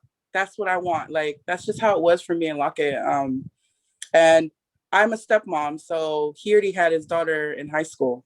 So I already felt that love as a family, and I wanted that. Like, that's all I wanted at that time. So once he was like, okay, let's get married. And then, then my oldest came that same year we got married, and it just felt right. That's all I can really say. You'll know, like, you really know. Like, yeah, that's all I can say. It just feels right. You just see the future like right there in that moment. Like, yeah. Okay. That's speaking from someone that had toxic relationships beforehand. So I knew what I didn't want in my life. And I was already kind of done with wanting a relationship. And then this guy comes randomly and I'm like, oh, wow. Okay, let's do it. But yeah. So mine was kind of the same, but not, I didn't have any relationships really, all the way until I got married. So it was like, I was a square, like nobody, I grew up in Central California. Well, actually, I grew up all over the place, but everywhere I went, like nobody wanted to talk to me. But then when I started like getting older, like I went to college, and then I started getting more attention and stuff like that. I met somebody who I thought I should have got married to, and I did. And I was just like, like I said, I didn't get married to get divorced. But I got married to him, and then it was like, okay, I'm still learning about myself. Mm-hmm. This person is still learning about themselves. We were not meant to be together. And I was like, I don't even like this person. So that was a little different the first time around. And then the second time around, I was like, man, she's loyal. She displays a lot of the qualities that I talked about earlier. And I was like, I don't want her to go nowhere. Like, mm-hmm. And that was it. I wanted to be with her. So, and like I said, I had my time, my phase from the first marriage to the second marriage. And in that time, it was just like, everything was more physiological. Like, I'm just going through motions, and it's like, I'm just satisfying needs, like, right then and there. But it was like, that wasn't me. And I just wanted to be me. So when I met her, and it was like, everything felt right, just like you said, Mia. And it's like, that's really all I wanted from the first time, Mm-hmm. But then I got with her. I was like, okay, I'm done with all of this stuff that I was doing, and that was it. You just don't want to be out there. I didn't want to be out there doing all of that. So when I see stuff like on social media, like you were talking about, Will, and it's like, you see right through it, because it's like, I've been there, I've done that. And, it's like, you kind of know what they're doing, but then their excuses, they have all of these explanations. Well, I do it for this and I do it for that. No, you want attention, or no, you're missing this, or you're missing that. And it's like, if you just get into this situation, and maybe you'd understand differently. So I don't judge people and be like, or yeah, I don't want to go there. That's another topic. So all right, I just hope everybody finds their happiness. That's all. Yeah. All right. Anybody want to add on to that? All right, cool. All right, I got back to me. I got rotation. We got the first rotation is back to me. I got my question, and I got a very controversial question, and I'm gonna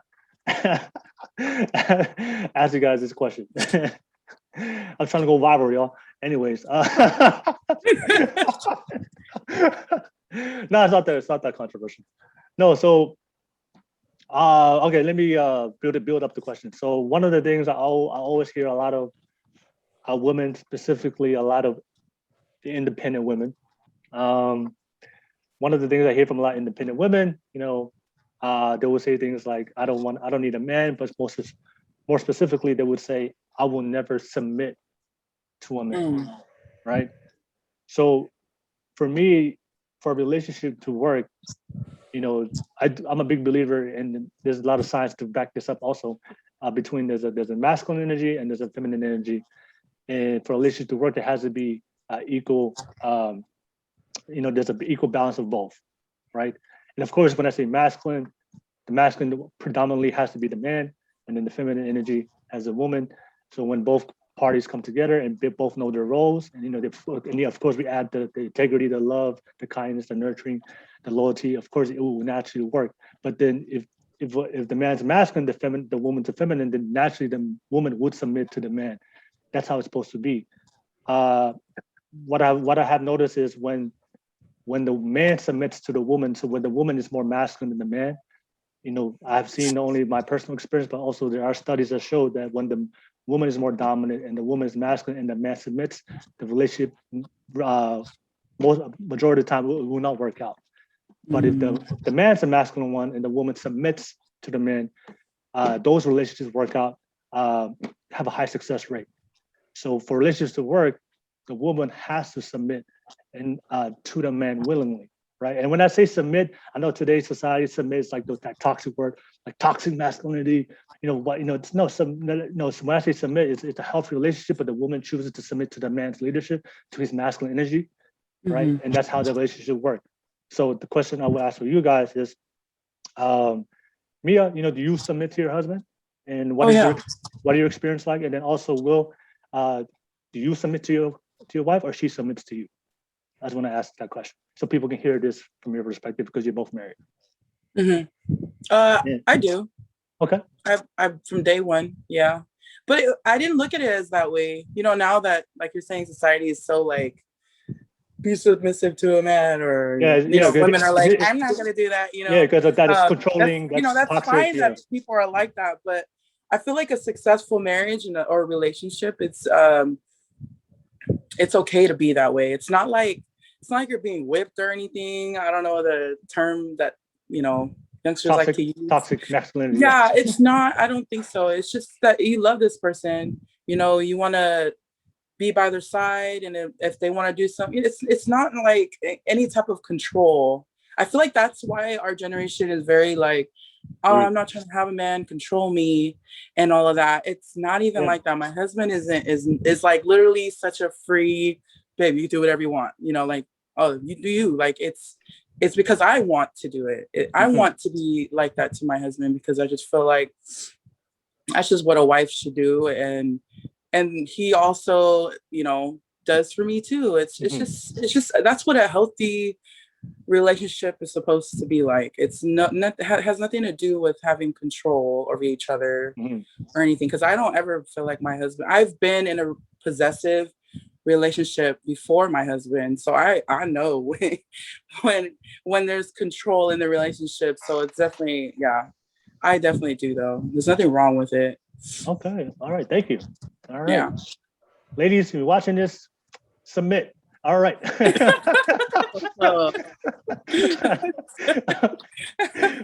Will. I think you missed that point, Will. Bring him home. Will. Bring it home, Will. I agree with everything she said, but to me, it's not about, and then maybe it is submitting, and maybe it is, but to me, it's not a submitting. It's not, it goes back to what I said in the beginning. I want you to want to do whatever it is. If you know that I like, feta cheese in my soup, I want you to want to do. I don't want you to need to do anything for me, because I can do everything for myself. I don't need you to do anything. There's one thing that I want, and that's, other than that, I don't need you to do anything. But I want you to want. And just like I want to want, if I know that makes you happy, I want to do that for you. I want to make you feel. So to me, that's a big difference. And so when the whole like, submit and the dominant, like, I don't like using those terms, only because if you want to do that, those are not even, there's no factor with that, because I want to do that. What do you mean submit? Or what do you mean, dominant? Or like, those terms have no effect, because these are things I want to do for you, because I want you to be happy. If you want me to be happy, I want you to be happy. There's those terms are irrelevant to me. That's just how I feel. No, I agree. Same here with me and my husband. I totally agree with that. Yeah, that's what I heard from you. Like, that's what you guys have. So to me, if you want something to last, and it's gonna be, where everybody's happy, because there's a lot of things that don't make me happy, but I do it because it's like, it's not a big deal. If that's what you want, it's compromise. We're compromising the whole way. If we don't compromise, we're gonna argue all day. But there's a lot of things where it's like, okay, I could trip off of that, but I'm not. I could trip off this, and then there's things she could be yelling at me about, but she doesn't, because it's like, are we gonna, we gotta pick our battles. So that's, to me, that's just how a relationship is gonna work. But when it comes down to like, making each other happy, or not, because you can't make anybody happy, but if it's gonna be about, that ultimate compromise to where it's like, we're gonna live together, we decide we're gonna be together forever. The only way to do that is like, I have to want to do things for you, and you have to want to do things for me, and we have to meet in the middle. That's what compromise is all about. But if it's like, okay, yeah, I'm gonna submit to you, well, hell, I don't have to. I don't have to want to submit. I'm just gonna do it because, damn, I guess I need to, or because that's the only way I'm gonna make it through life. And after a while, resentment builds up, and then that's when it's like, okay, as soon as I get an opportunity, I'm out, because I've been doing this because I needed to, because I wouldn't be able to eat if he wasn't doing this or she wasn't doing that, but these are things that I want. That's why I say I don't want anybody to need to do anything for me. If you want to do it for me, then I want to do it for you. Yep. Oh, okay. All right. Yeah. I like how you broke that down. My bad. Want, y'all gotta want to do things. Yeah, Don't you do gotta it want to because do they it. say. Want to. You have to want to submit. All right. Yes. All right. No. So let me break it down, because like, I know I don't want people to take my words and misconstrue it. Oh, submit, toxic, controlling, and he's insecure. He's insecure. He hates women. No, so no, like, because for me, like, when I talk about masculine and feminine, it's like, the reason why submit, that's why I say the word submit, because men, we have biological traits that's innate within us, that's natural. So for men, most men are, we're more masculine, so we're more assertive, we're more disagreeable, we're more confident, we're more ambitious, right? Women, and when I say that, of course, both men and women, we have these traits, but we have those dominant traits basically because being a male and female. And then for women, you guys are more nurturing, you guys are more emotional, more caring. So you guys have those traits. So if a guy that's very masculine, right, and a woman is very nurturing, your traits of being nurturing, caring, and loving and emotional and being compatible, it complements our traits, because they can't be too masculine in a relationship, because if both of us are disagreeable, no one's submitting to each other, nobody's agreeing with each other, that's a toxic relationship. Right? So that's why masculine and feminine works, because you're built for each other. So you're caring, nurturing, loving, emotional. So that complements my traits, which is strength, assertiveness, ambitious, confident, right? So the thing is, for a lot of the women that I see, they are very independent. They're very masculine. So they're just like a guy. Mm-hmm. So two guys, they're gonna date each other. That's one, So like, guys don't want to date themselves. If I'm strong, if I'm disagreeable, if I'm ambitious, if I'm very assertive, it's very hard to date somebody that's the same qualities, because our qualities doesn't mix well. It contradicts each other. So that's why when a guy meets this masculine meets a girl that's very feminine, it's just that your nature, your caring and nurturing role, it just naturally just submits to my role, and then our role just works and the relationship works. So for a lot of women that I do see who are very masculine, they're not willing to agree. They're not willing to agree with the man. They're always trying to battle, argue, make them combative. Yeah. And like every team, the best way I will always say is, like every team, because relationship is a teamwork, there has to be a leader. So there has to be somebody that's willing to submit to the leader. Every single team has a leader. And if nobody, man, if the woman is, and one thing I haven't seen is if the woman is the main leader, she will lose respect for the man. That's why women prefer a guy that's better, either her level or higher. But if the man's the healthy man and he's leading her and he's that masculine man for her, it works out perfectly. But if the woman is doing it, she will lose. Because like I said, she will lose attraction to that dude. Like the guy cannot submit to the woman. The woman has to submit to the man, and that's what I've seen. If the woman's too masculine, the guy's feminine, it doesn't work out. The guy's masculine, the woman's feminine, it works out. What I've seen, and that's just what I have to say. That's what I got to say. You guys want to say anything to that? Then we can move on to the next question. I do. Oh, go ahead. Yeah, go ahead, Will. Me and Kalaila. Kalaila, we come back to you. Go ahead, Will. Yeah, do you have your question? Oh, I thought you needed to add something more onto that. Who, me? Oh yeah, I thought he asked. Oh yeah. Or something. Oh no, I was just saying like, I think it's just a different way of thinking. I think like to me, it's like everything is more like.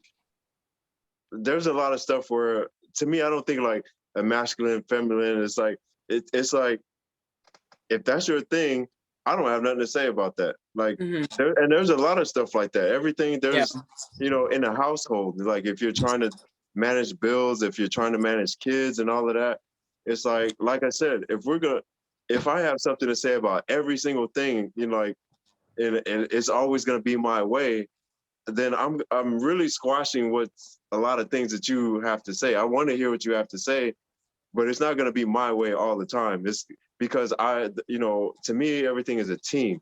So I don't really see it like masculine, feminine. I see it like, okay, you're better at that because this is something that I just don't have that kind of skill. My communication ain't up to yours.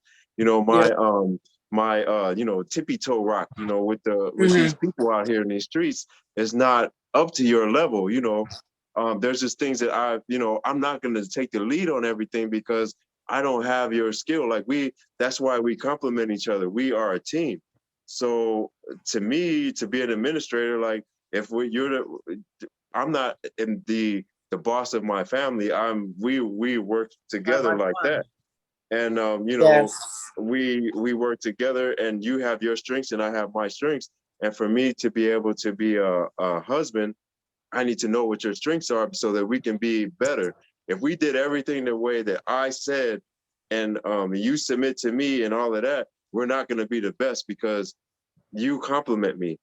And the only way that we're going to get ahead is if I use your strengths, because there's the things that she does, I can't do it.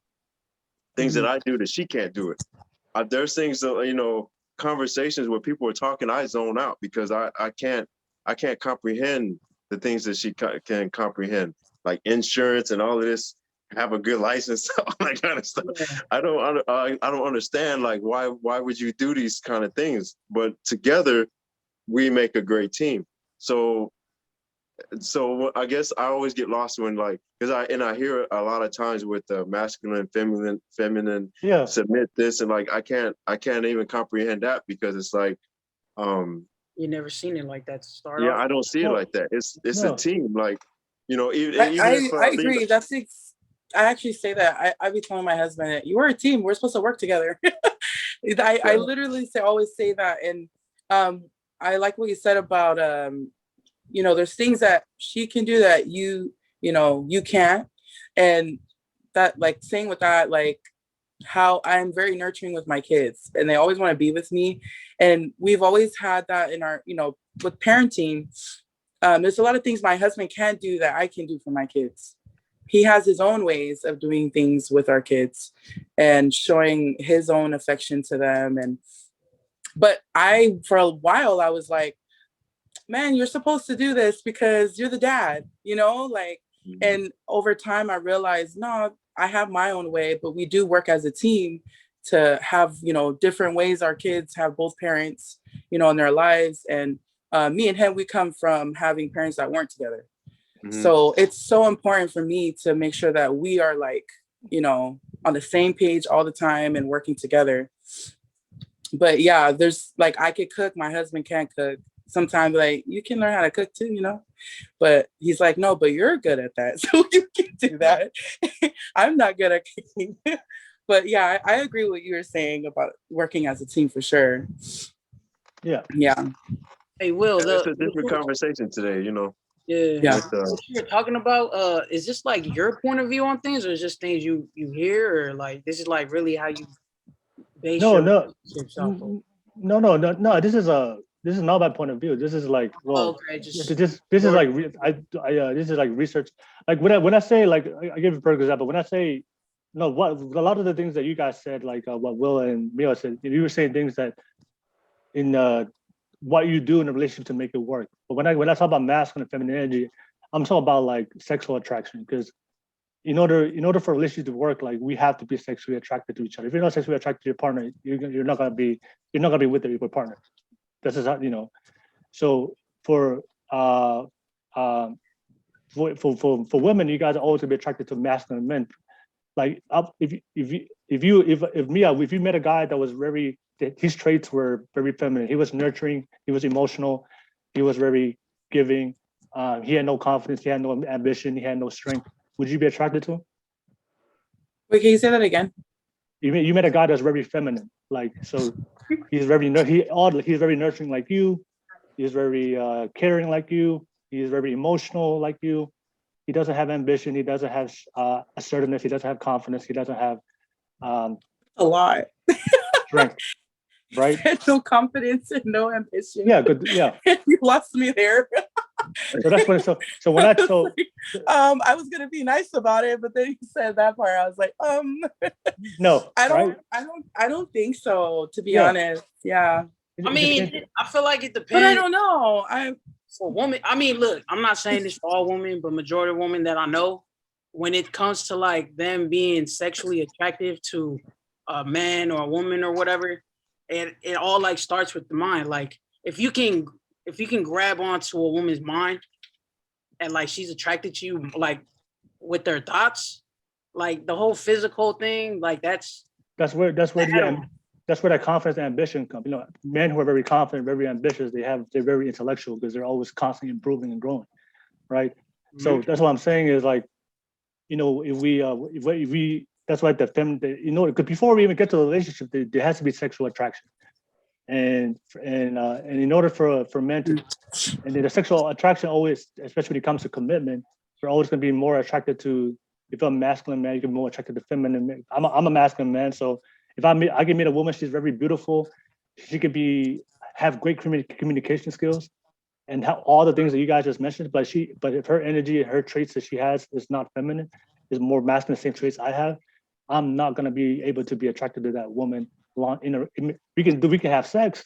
I'll take the sex, but as far as commitment long term, that we're gonna live together, then our traits have to complement each other as a team, because masculine and feminine energy always complement each other, because you guys be living together. But if both of you guys are feminine, it doesn't work out. If both of them are masculine, if it doesn't work out, that's why I hear a lot of women say, "Hey."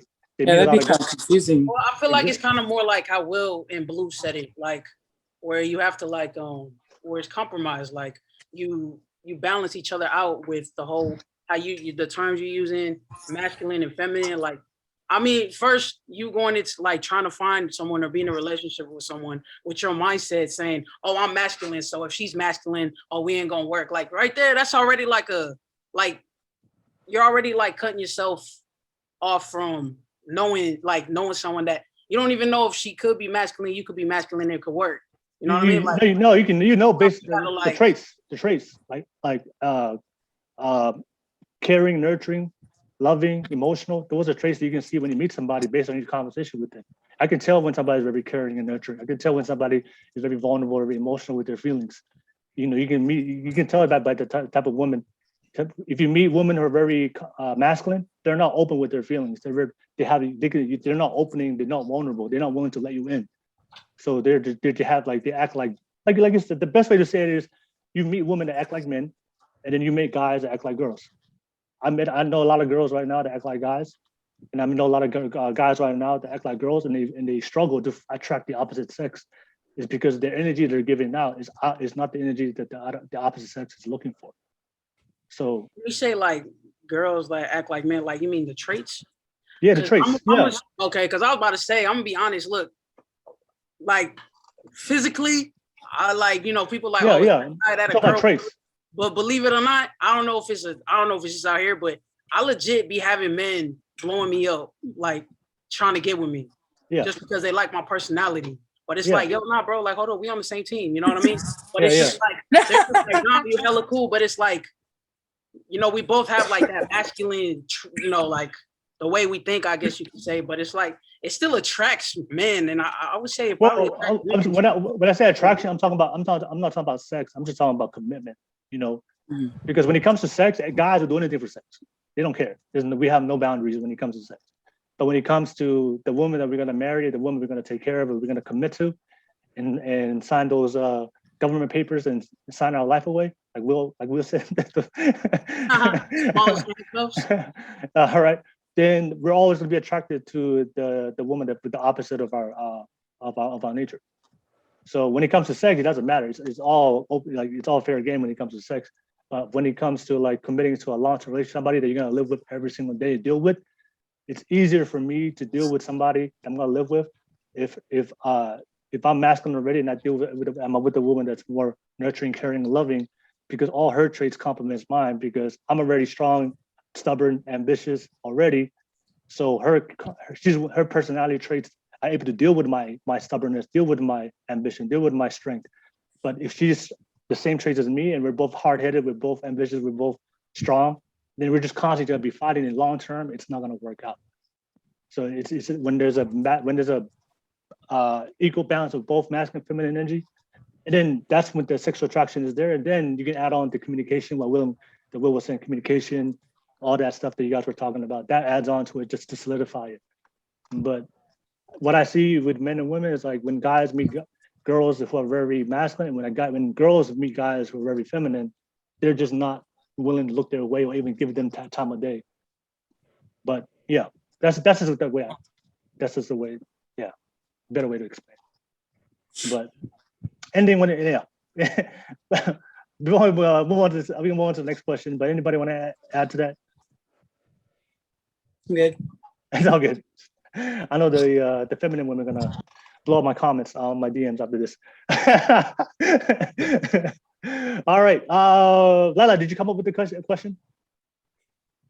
I asked. Oh yeah, you're ready with the question already. All right, so we're gonna come back to we'll come back to Mia. Mia, do you have a question? Yeah, we need a controversial question. No, give us a deep question. We have to spill some. Do you guys believe that before getting married, do you guys think that everyone should have a HOE phase? I don't know. This is my laptop thing. I don't know why I'm holding it. Because I know Will just brought it up about him getting married, and then his phase after that should have had it before. Why is that? Why do you think you should have that phase before getting married?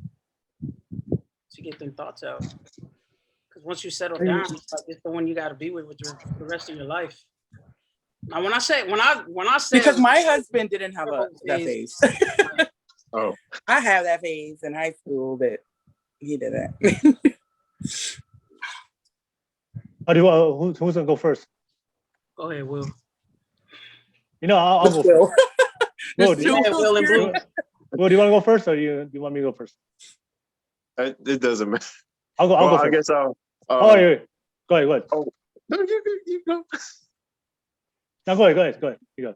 All right, so I had my phase, and because like I said, like I didn't grow up like that. Like I always wanted to have. I was that kid who thought about. I wasn't thinking about, okay, I'm gonna smash the girl or whatever. I was like, oh, I'm gonna jump out of a helicopter. I'm gonna beat up her boyfriend and make him pay child support, and they don't even have kids. Like I was that kind of simpy dude, right? So I always wanted to have a relationship like that. That's what I was aspiring to. But then, after that first, marriage, and then it failed, I was like, you know what? Then I went through like, Snoop Dogg had a song. He was like, so if you caught the melody, that's how I felt. And then it was like, okay, I kind of have the secret, because I know that if I act like I'm married, I'm going to get a whole, like they just threw themselves on you. I don't know why that was, but like I attracted single and married women too, just by me saying I was married. So I went through that phase, and it was like every single night. So it was, once I got that out of my system, then it was like, man, I don't need any of that in my life. There was a lot of drama that came with that, death threats. I mean, there's all kind of stuff that came with that. So to me, it's like, you kind of need that if you're not mature enough to understand, like, the things that come with life. Hopefully that's not what you need. But if you do need that whole phase, then you do. Then you just have to. That just has to be your route. And for guys, I don't think guys, they don't want to hear that. Like, oh damn, you had a whole phase? What? Oh my God, who did that? They did what? But then that brings another whole set of issues, because it's like, if you had a whole phase, you better keep your whole phase up when you get married to me, because it's like, you can't tell me, this goes back to what we talked about. I don't know if we were already recording or not, but like, most women have the ones that I know, and the guys, their wives, all of them had their whole phase. So they had their whole phase, but now you get married, now you don't want to be a hoe no more. If you're gonna be a hoe, you need to be a hoe after you got married, but you don't want to be a hoe no more. So then that's when that brings a lot of conflict, because it's like, okay, you did this, and what else did you do? You did all this stuff, but you're not gonna do it to me. I know, right? All the time. Mm-hmm. So that's just something that you have to keep up. So I'm going on a tangent, but yeah, a whole phase is necessary if you're not mature enough to understand and learn from, just being a single person. And you didn't have that home training or whatever. I had the home training, but it's like, I had a perception about what I thought, women were. But, I also came from a background of, I was molested by like an older woman. So I also had my thoughts of how women were and all of that. So those kind of things, like, and that's a whole nother discussion, but there's a lot of guys out there that have been sexually abused by older women. And then they go, and then they're like, okay, these women ain't this and they ain't that. So they take that same attitude, and then they damage a whole bunch of women. It's a big cycle. Wow. Yeah. It's a big cycle. So, but people want to ignore what happens to the guys. But if you ignore that, you're ignoring all of these girls. I'm talking lots of girls. Once you have a guy who, like me, when I figured out, okay, I know how to access all of these women in their very most vulnerable stages, and then he takes advantage of it. For all of these women, I've damaged all of these women. To this day, like, I get messages and, their fake accounts and all of that. I'm like, okay, you kind of sound like such and such. And you sound like, I kind of remember I did that to, and I feel bad about it. But it's like, and then some of them I have no idea. I don't remember doing these things to, because, either I didn't care or I was dealing with something else. But, we ignore these things that happen to men, and then the men take that, or boys take that, and they spread it around. So I don't know. Like I said, I'm going off on tangents, but no, you're good. Oh yeah. No. Go ahead, Lila. I mean, all right. So when I said earlier, so whole phase for me, it's probably not even the right term to use, because like, I don't think you have to like sleep with different people just to know like what you want in life. Yeah, I mean, like, just to know that, oh, I'm ready to settle and be with that girl. What was your question? I was just saying, before getting married, do you guys think that's like something you guys should do? Like, is that like recommended? I guess. I mean, I guess if you're into that, me personally, it's more like, if I'm into somebody, I'm that type to just give it my all. So like, once you have my attention, like you got all of me. And so yeah, you finna slut me out, I'm finna slut you out too. You know what I mean? But like, I don't know, like I don't like I don't know. I just think it's cool to experience all We those went from hoe to slut. I mean, like it's cool to experience. You know, just to know that just to say that you did it. You can still do it with the one that you love, the one that you married, you know. But like, just to be able to like, I don't know what Will said. I'm gonna just say that what he said. I'm gonna go with that. Yeah. I don't know. I don't need it though. I don't think the whole phase is needed. No, I like what Will said when he said the whole key word was maturity. Like, I think that's probably why. Because I always wonder that, like in the beginning of me and my husband, I always wondered that, like, you never really got to experience, you know, the young life. Like we got married at 19, you know, and he's always like, because I don't need to experience it. You know, he knows what he wants, and yeah. But I was just always like wondering that, just for those that are thinking about it. I believe him though. I believe him. If you know, you provided all his needs right up front, and he's like, I don't need that. That's how I felt in the beginning. Like, I don't need none of that. I don't need none of that. That only came after, you know, I thought I had something, and then I didn't. Then it was like, okay, she wasn't what I thought she was. That's when I was like, okay, why did I waste my time doing that? You know, I could have been out here doing this and doing that, because in that whole time, just like, you know, your husband probably goes to work and he's probably curbing all these different chicks because, you know, they're like, oh, he's married, you know, he got to be a good man, you know, he's husband, he's, you know, Tongan, Samoan, whatever. And it's like, he's probably just, he knows that he can get him, but he's like, he ain't interested in that. Yeah.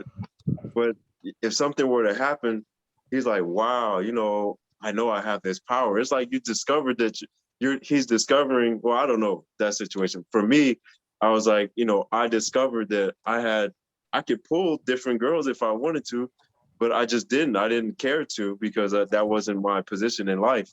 But then after that, it's like, man, I wasted a lot of time messing with this chick. It's like, now everybody who was in my DMs, or they looked at me, like, I'm gonna live my best life. Right, I'm talking to every one of them. I'm gonna see what they're talking about right now, and that's what I did. Yeah, I totally agree with what everybody said. I don't think you need to go through a whole phase, but I would say is if you're curious and you're always looking, that I think you need to. Oh, you know, yeah. If you're always thinking about it, like you're not ready to be monogamous. Yeah, you're definitely not ready to get married. You need to go out there and throw that thing. But yeah, if you because I know people personally, like they are in relationships, but they're always like thinking about it. I'm like, it's just I already know it's like it's a matter of time. You know, right. It's a matter of time it's gonna happen. But yeah, if you're always thinking about it, you should, you know, stay away from being in a monogamous relationship and go do your thing. But but sometimes for some people, they just know what they want, like your husband, right? They know exactly what they know. They found somebody that can fulfill all their needs, and they're content with that. But I would say this for all the women out there who are going through a whole phase, and you meet the man of your dreams, do not tell him about your whole phase. Well, my husband knew, so yeah, he's like that 1%. He's that 1%. That 99% telling you if you have a whole phase, and do not tell you, just do not. I guess that's one of the lies you have to make, because it's better off for me, like not knowing. I never get married to somebody. Yeah. I'm telling you, because for men, body count, like a woman's body count, we do take that into consideration, especially when it comes to marriage. Yeah, but for women, I know for a lot of girls, when I talk to them, they don't really care about if a guy has a high body count. It's irrelevant to you guys. But for guys, we're opposite. Like, we do care. It's irrelevant to us. Yeah, I've asked multiple girls in the show, if a guy has a high body count, do you matter? It matters. They're like, oh, for them, he knows what he's doing. Like that's the way they see it. Oh, okay. You know. Yeah. I just don't want to bump into nobody and they'd be like, oh yeah, I know your husband. Right. Like, how you know my husband? Yeah.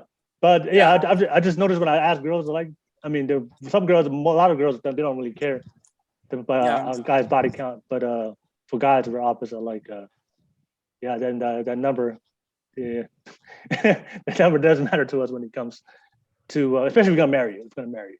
You know. Yeah.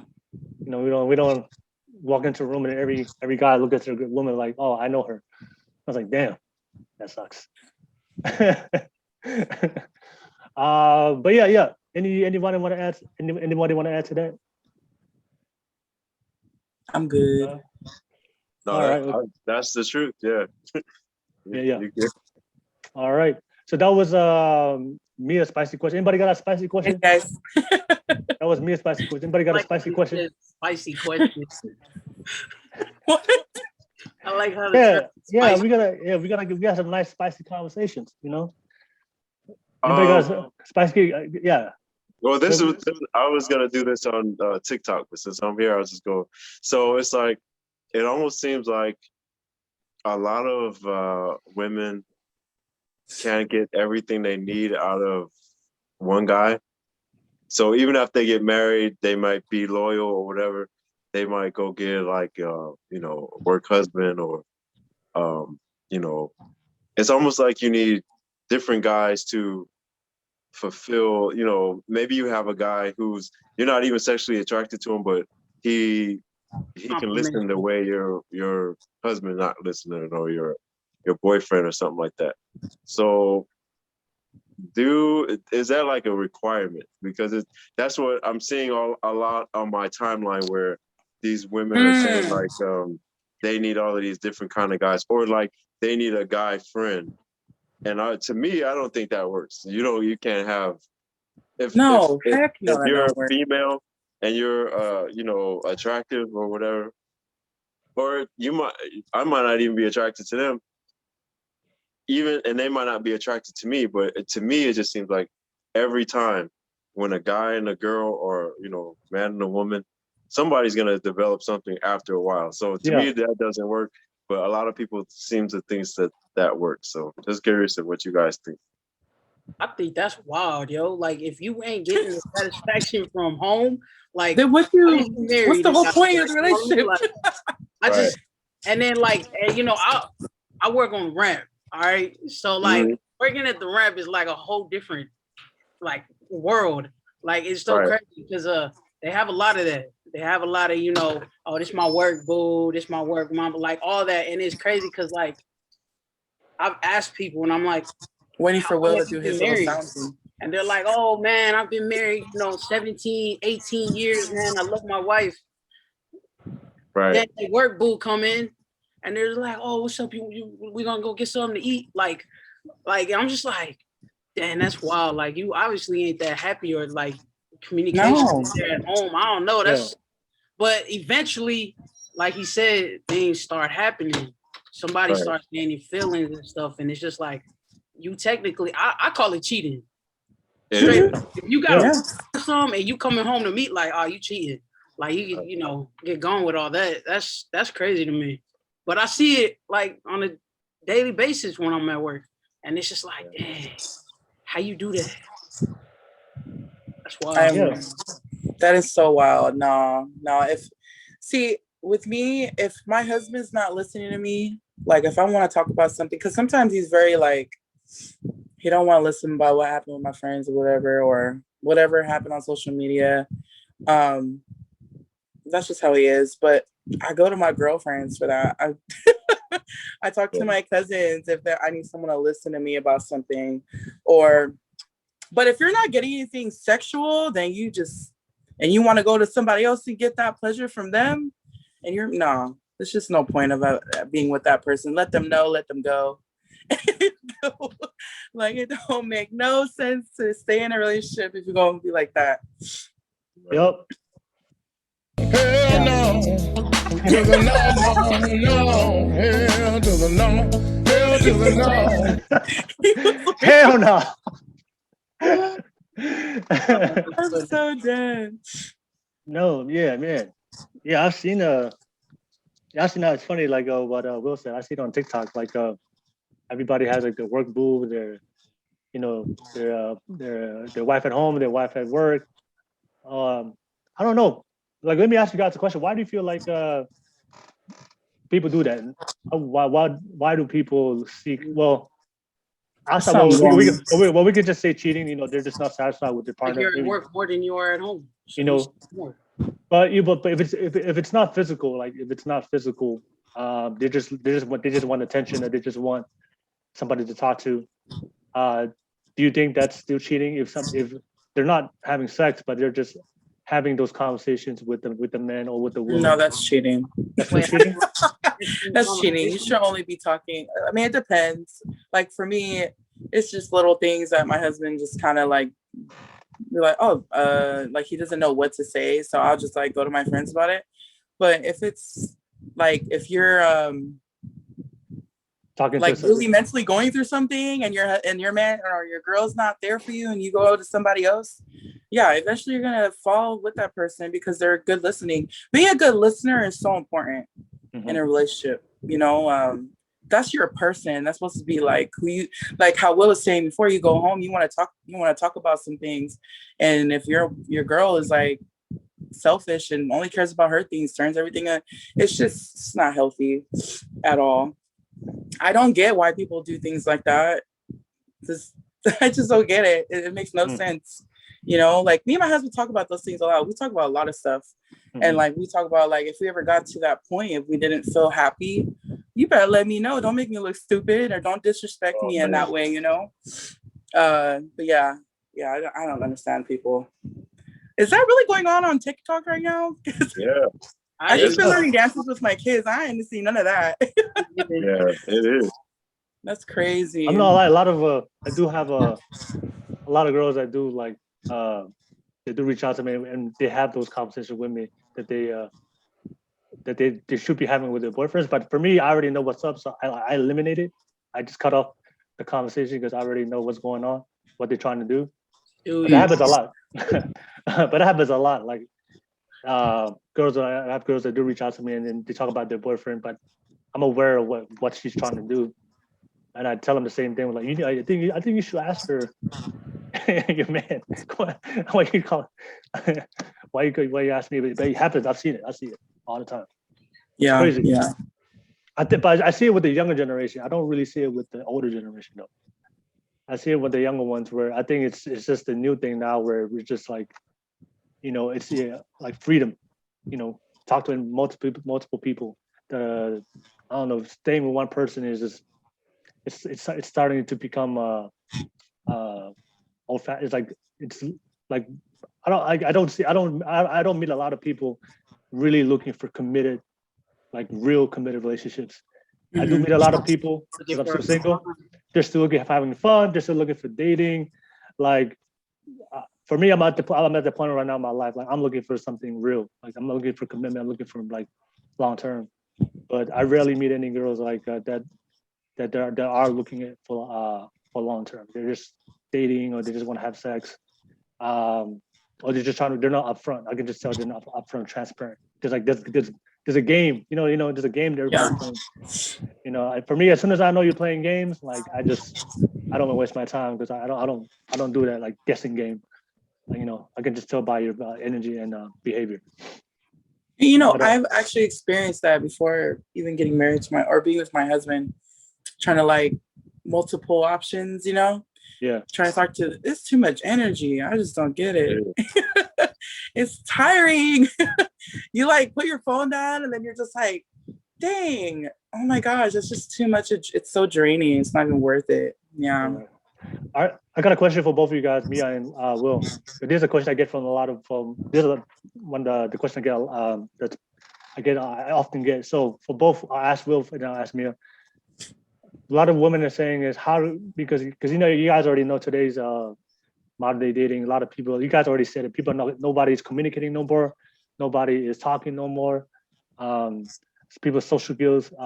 People don't really have any social skills no more because of social media. So we have to look to cues or signs in order to figure out this person's serious, this person's looking for commitment, right? So a lot of the ladies would be asking me, Will, how do they know if a guy is serious based on his behavior? And then I will come back to you, Mia, after Will's answer, and ask you, what do women do for men to know that you're serious about him? Because that's the question I get from both men and females. I'll start with Will. That's the question I ask you. That's what the ladies are asking. How do they know if a man is serious about them? Based on his I guess behavior. it's different for me. Like, it might not be good to ask me right now, only because like I would just tell you straight up. Like if me and my wife we were done tonight, I would just tell you this is what I'm looking for, because I know when I don't say what I'm looking for right up front, then if I just come into it for sex, or if I just come into it for anything but an actual relationship, the opposite is going to come to me, you know. So, and I don't want that kind of trouble. I don't want that energy or nothing like that. So I would just be right up front. So you automatically know, look, I'm not here I'm looking for something serious. But I mean, of course, I'm not going to say that right up front. I want to see what you, I'm going to read you first, you know. There's certain cues. Like one thing that sticks out of my mind is, you know, I took a girl out, and you know, it was at a pretty expensive restaurant, and she ordered like $80 worth of stuff, and she took a couple of bites and put it off to the side, and automatically I'm like, you're not gonna get a doggy bag, or you don't want a to-go plate. Automatically I know, okay, boom, I don't want nothing to do with this girl. You know, I'm done. Right. Yeah, something like that. It's like, you know, because maybe you're used to just going out and just blowing stuff, and you know, that's just, you're not you're not what I'm looking for. But if you know, we go out on a couple of dates and I'm like, okay, bam, then I'm gonna reveal to you a little bit more. Like, I'm looking for, you know, something more, and this is not just a play thing or whatever. You know, I want a serious relationship, but I'm only gonna tell you that after I see you possess those qualities. I'm not just gonna walk around telling everybody, you know, I'm an open book, like, oh yeah, I really want this, I really want that, because that exposes me to get used by you. I know how the game works. So you know, you'll know, but it's only after I see that you have, you know, what I'm looking for. And if you look like somebody I want to be serious with, then I'm going to let you know right up front. Other than that, I'm not going to say anything, you know. But I'm not going to play with you like a little kid, because I'll also let you know, yeah, you know, what you doing tonight. Yeah, that's all. That's really what it is. But yeah, if you know, after a date or two, yeah, this is what I'm looking for. So. Yeah, that's absolutely right. If a guy likes you and he wants to commit to you, he'll make it clear. You know, like he's not playing games. That's so true. Because like I say, it's a competitive, it's a competition out there, man. There's other guys, you know, we got to make it clear where you stand, so that way there's no confusion. All right, Mia, same question. Like, how do for all the guys out there that's watching right now, they can't figure out whether the girl likes them or not. They're getting friend zoned. Looks for you guys. No, I'm just kidding. So how do women show that they're really interested? They're very interested. They want commitment from you. I feel like I don't know if it's all. I can't speak for all women, but what is that? Oh, hold on, guys. Can Layla, you want to go real quick? Yeah, go, Layla. I think my husband needs to get in.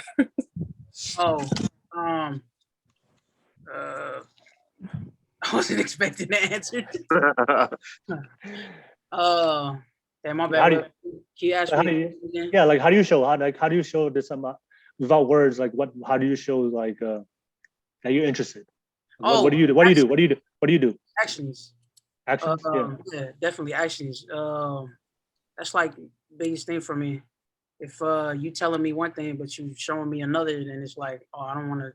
Like, I know it's not gonna go nowhere.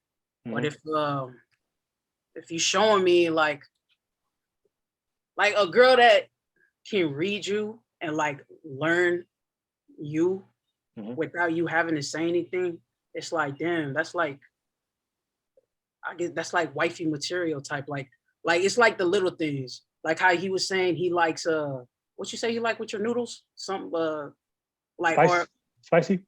I don't know, something he was saying like if you know, on the side, like if I'm just like if I come home and the first thing I do is you know, I'm gonna go shower or whatever. And you know, coming through and she already like got my towel and stuff ready in there, like she already know my routine. Then it's like, oh, that's cute. Like she already knows. Or like just little things, like if I'm chilling and like she could just read my body language, or I don't know, it's just actions for me. Actions, everything. Okay. What do you for you, Lila, what do you do just to let them know that you're serious? Like what do you do personally? I'm kind of like Will and Blue. I tell them like, oh damn, like, you know, I'm not in this temporarily. Like when I'm attracted to you, like you got all of me. Mm-hmm. Like I don't care whoever is trying to get at me or, you know, whatever I thought was attractive, like all my attention is on you. So like, yeah, I mean, okay, that's me. Yeah. No. I'm the same way with Will. I'll go a couple of dates, feel her out. For me, body language. I want to see their body language to make sure it's.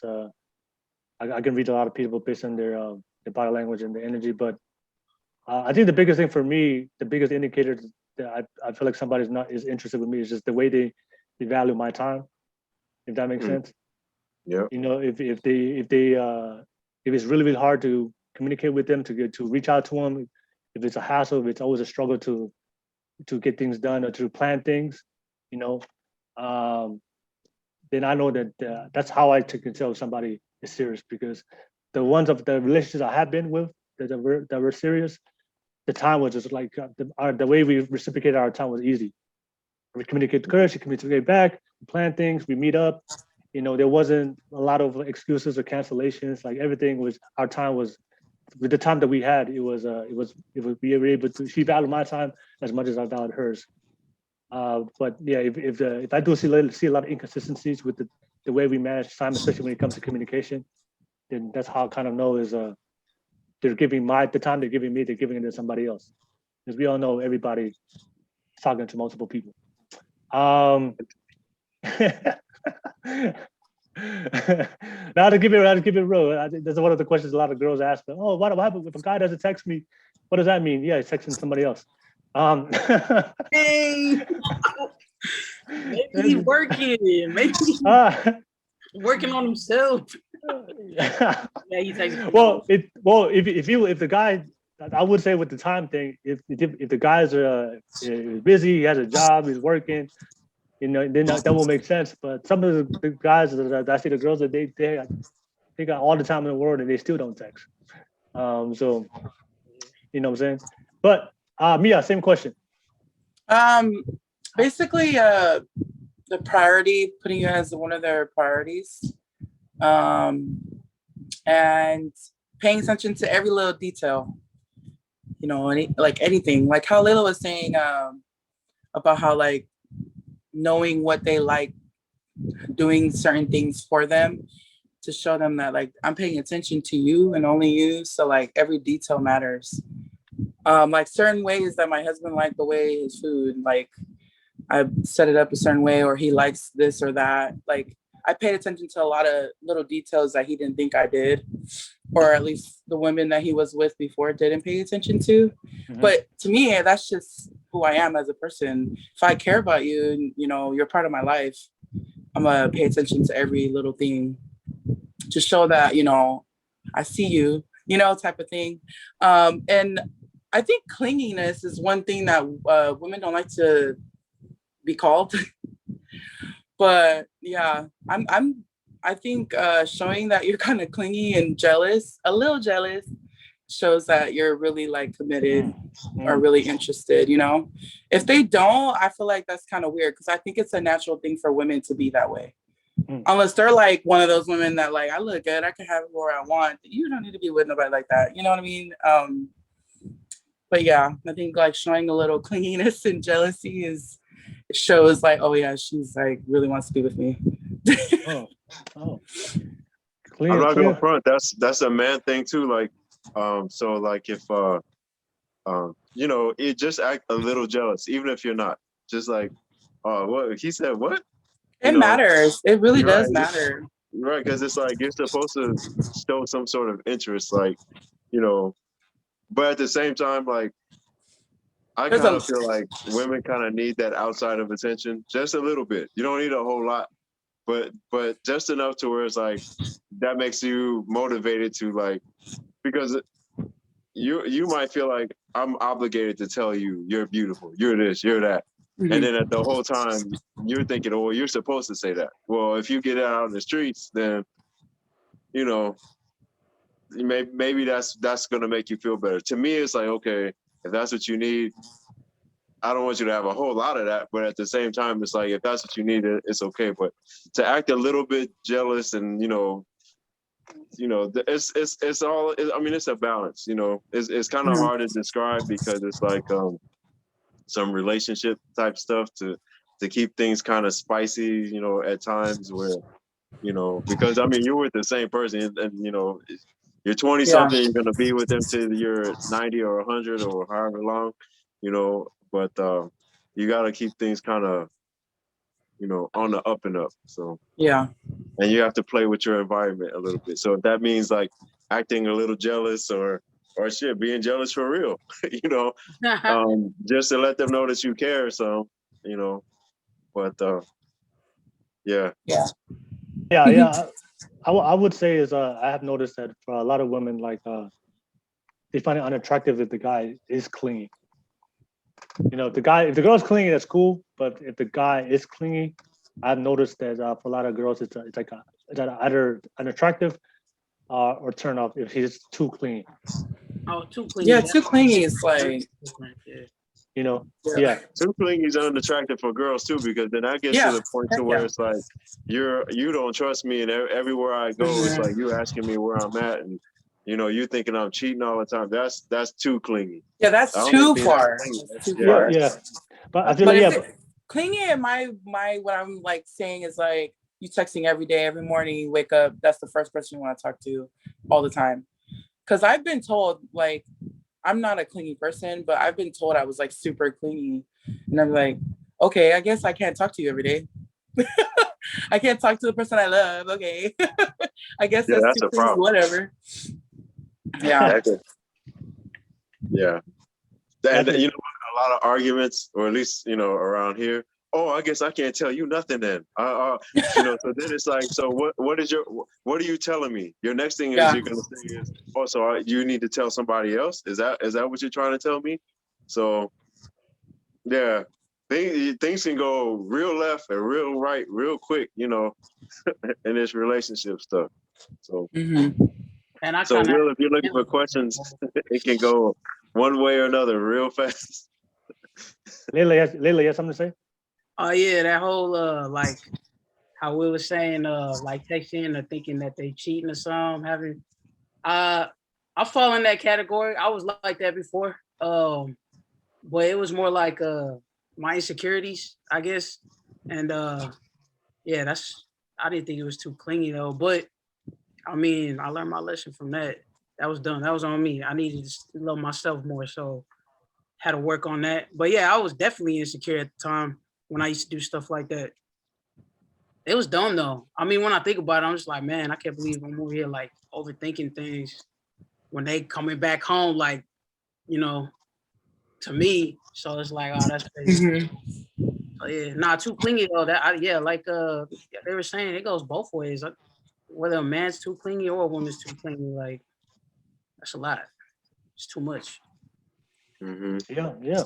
Anybody have any horror clingy stories or? Yeah, to me, but not me. The other not worth bringing up. Oh, okay. Yeah. All right. Oh, okay. All right. So yeah, before we conclude this podcast, anybody got any last questions? Any last questions before we conclude this? I have no questions. Layla, any last question you want to throw it out there? Hail Mary. All right, cool. Because I know you've been wanting a spicy question tonight. So, being in a relationship, what's y'all's thoughts on porn? Oh, Damn you, Layla. I had to do something. He wanted something spicy. That's a good one. Well, let's talk about it, y'all. That's a good one.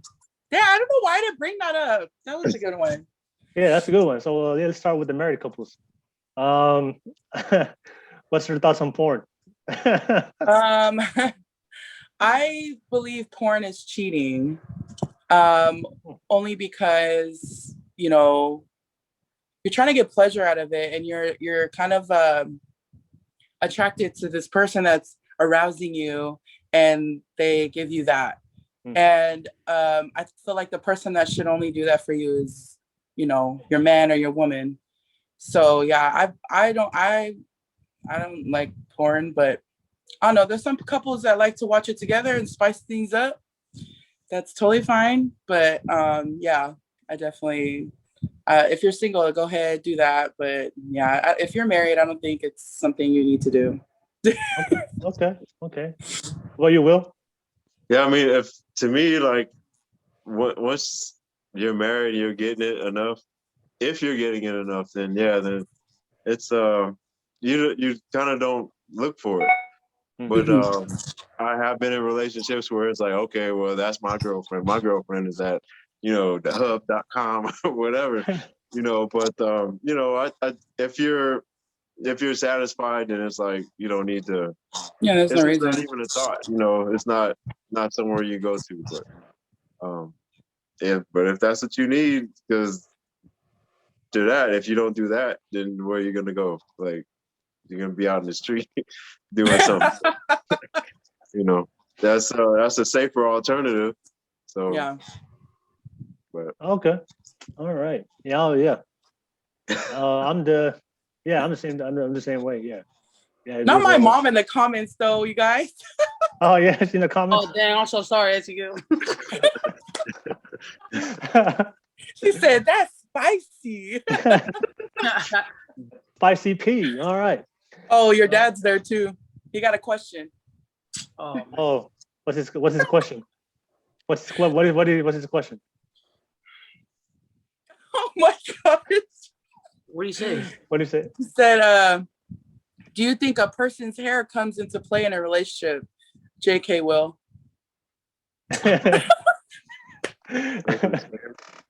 Because his hair. oh, you must be talking about what? He's talking about you, Will. Yeah, shots fired, huh?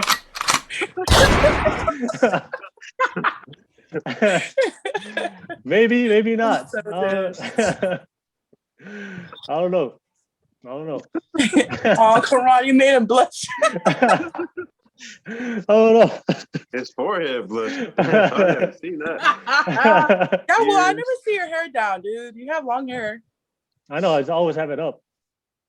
I do too. Most of the time. Well, I'll just tell you, Dad, thank you for watching. Thank you for tuning in, man. Thank you for watching.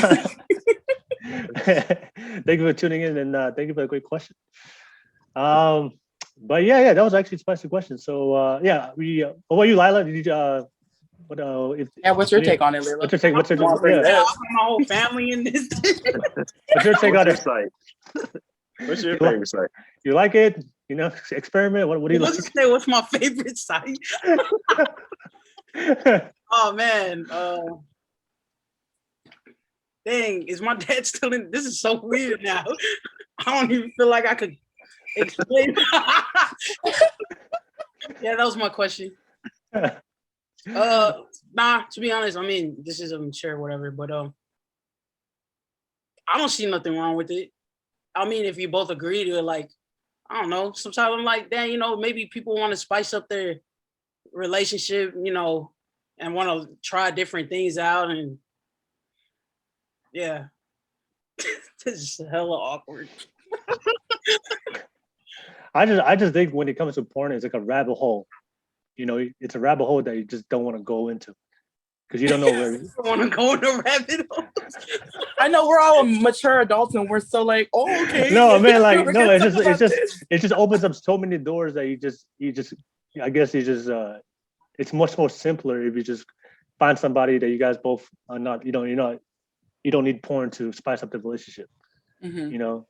But I feel like if you include porn, there's just so many things that go into it, and they have more ideas and they try new things, and then it gets too complicated, and then things can happen, and then I think you're just bringing things that may contribute or end up making the relationship worse. Because like if you do porn, then maybe you might lose interest in having sex with her, and then because you're just so into the whatever you guys doing, and then I don't know. I just feel like it's if you open that hole and you go down that path, you're just opening up things. Because I do have friends that did it with the girl. Hey, I wanted to do this.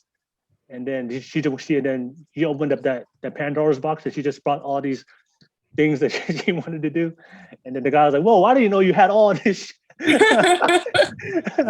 Yo, spicing it up.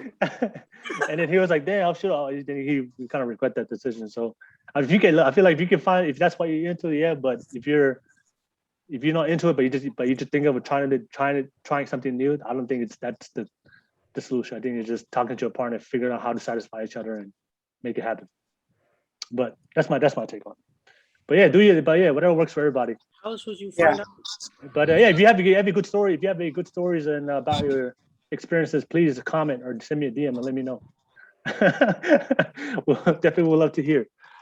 All right. But yeah, guys, I guess we've come to the conclusion of the podcast. Just want to say to everybody that's still watching, thank you for tuning in. Thank you for watching. I really appreciate everybody that's watching and not tuning in, all the support. But one thing I would ask every guest at the end of the show, I just want to ask everybody, what's your thoughts on the podcast? What's your feedback?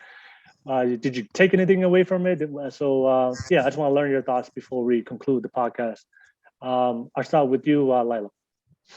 Just your thoughts about the podcast and what did you get out of it? It was very long. It was extremely long. I didn't realize how long it was gonna be. But I mean, it's cool. It's cool just to talk to other people around the world and see their perspective on things, based on what the subject is. As for tonight, it was like single women, married women, and all that. So yeah, it's cool. All right, for sure. All right, Mia. I guess what I'm gonna get, I hope I help other people that, single people to kind of know what they're gonna get into when they're married or what they need to be doing or whatever. So yeah, I guess that's what I'm getting out of it, is to help others. It was nice like talking and getting a male's perspective too is nice. That's about it. You guys are pretty cool. All right, and last but not least, Will, what was your thoughts on it for the podcast? Oh, it was great. I liked sharing and interacting. So I don't do that much with people, so that was pretty great. And just to I enjoy helping people. So and like Mia said, like hopefully somebody who wants to get married understands what they're going to get into before they get into it. It's not, everything isn't all, pieces and cream or whatever. When you get married, it's work. And if you're not willing to put in that work and compromise and do these things that's, that's going to make it work, you're just going to be back out in these streets, like your sound says. So it's right. So it's like you have to be ready, and you have to be willing to want to do things for somebody else. And hopefully if that's what you want, you just have to know you have to be ready to be part of a team. So if not, just keep doing what you're doing. It's fun out there too. There's the people that are in relationships like, dang, I wish I could do that. And just like the same way you're like, I wish I could do what they're doing, but the grass ain't always greener if you're not willing to put in the work. So for me, I'm glad I'm where I'm at, and if this is what you want to do, then just be ready to put in the work. That's it. All right, for sure. No problem. Thank you guys for jumping on, and I really appreciate you guys being on this podcast. But real quick, I know a lot of people watching right now, tuning in. They probably love you guys. They want to follow you guys. Can you guys all tell everybody how they can find you and plug in your social media handles? Kalaila, do you want to? If somebody wanted to find you, how can they find you? Instagram. What's Instagram? It's Layla817, LAYLUH817. All right, for sure. Anybody wants to find Layla and I was about to say, where's my phone? I'm on my phone. Layla, you are single. Are you single, Layla? Yes. All right. Yeah, if you want to find her, she is single. Find her through Instagram. Well, you say LAYLUH what? 817. 817. Okay. Shoot your shot. All right. Mia, a lot of people watching right now. They want to find you. How did they find you? I'm on Instagram more, so I would say Instagram.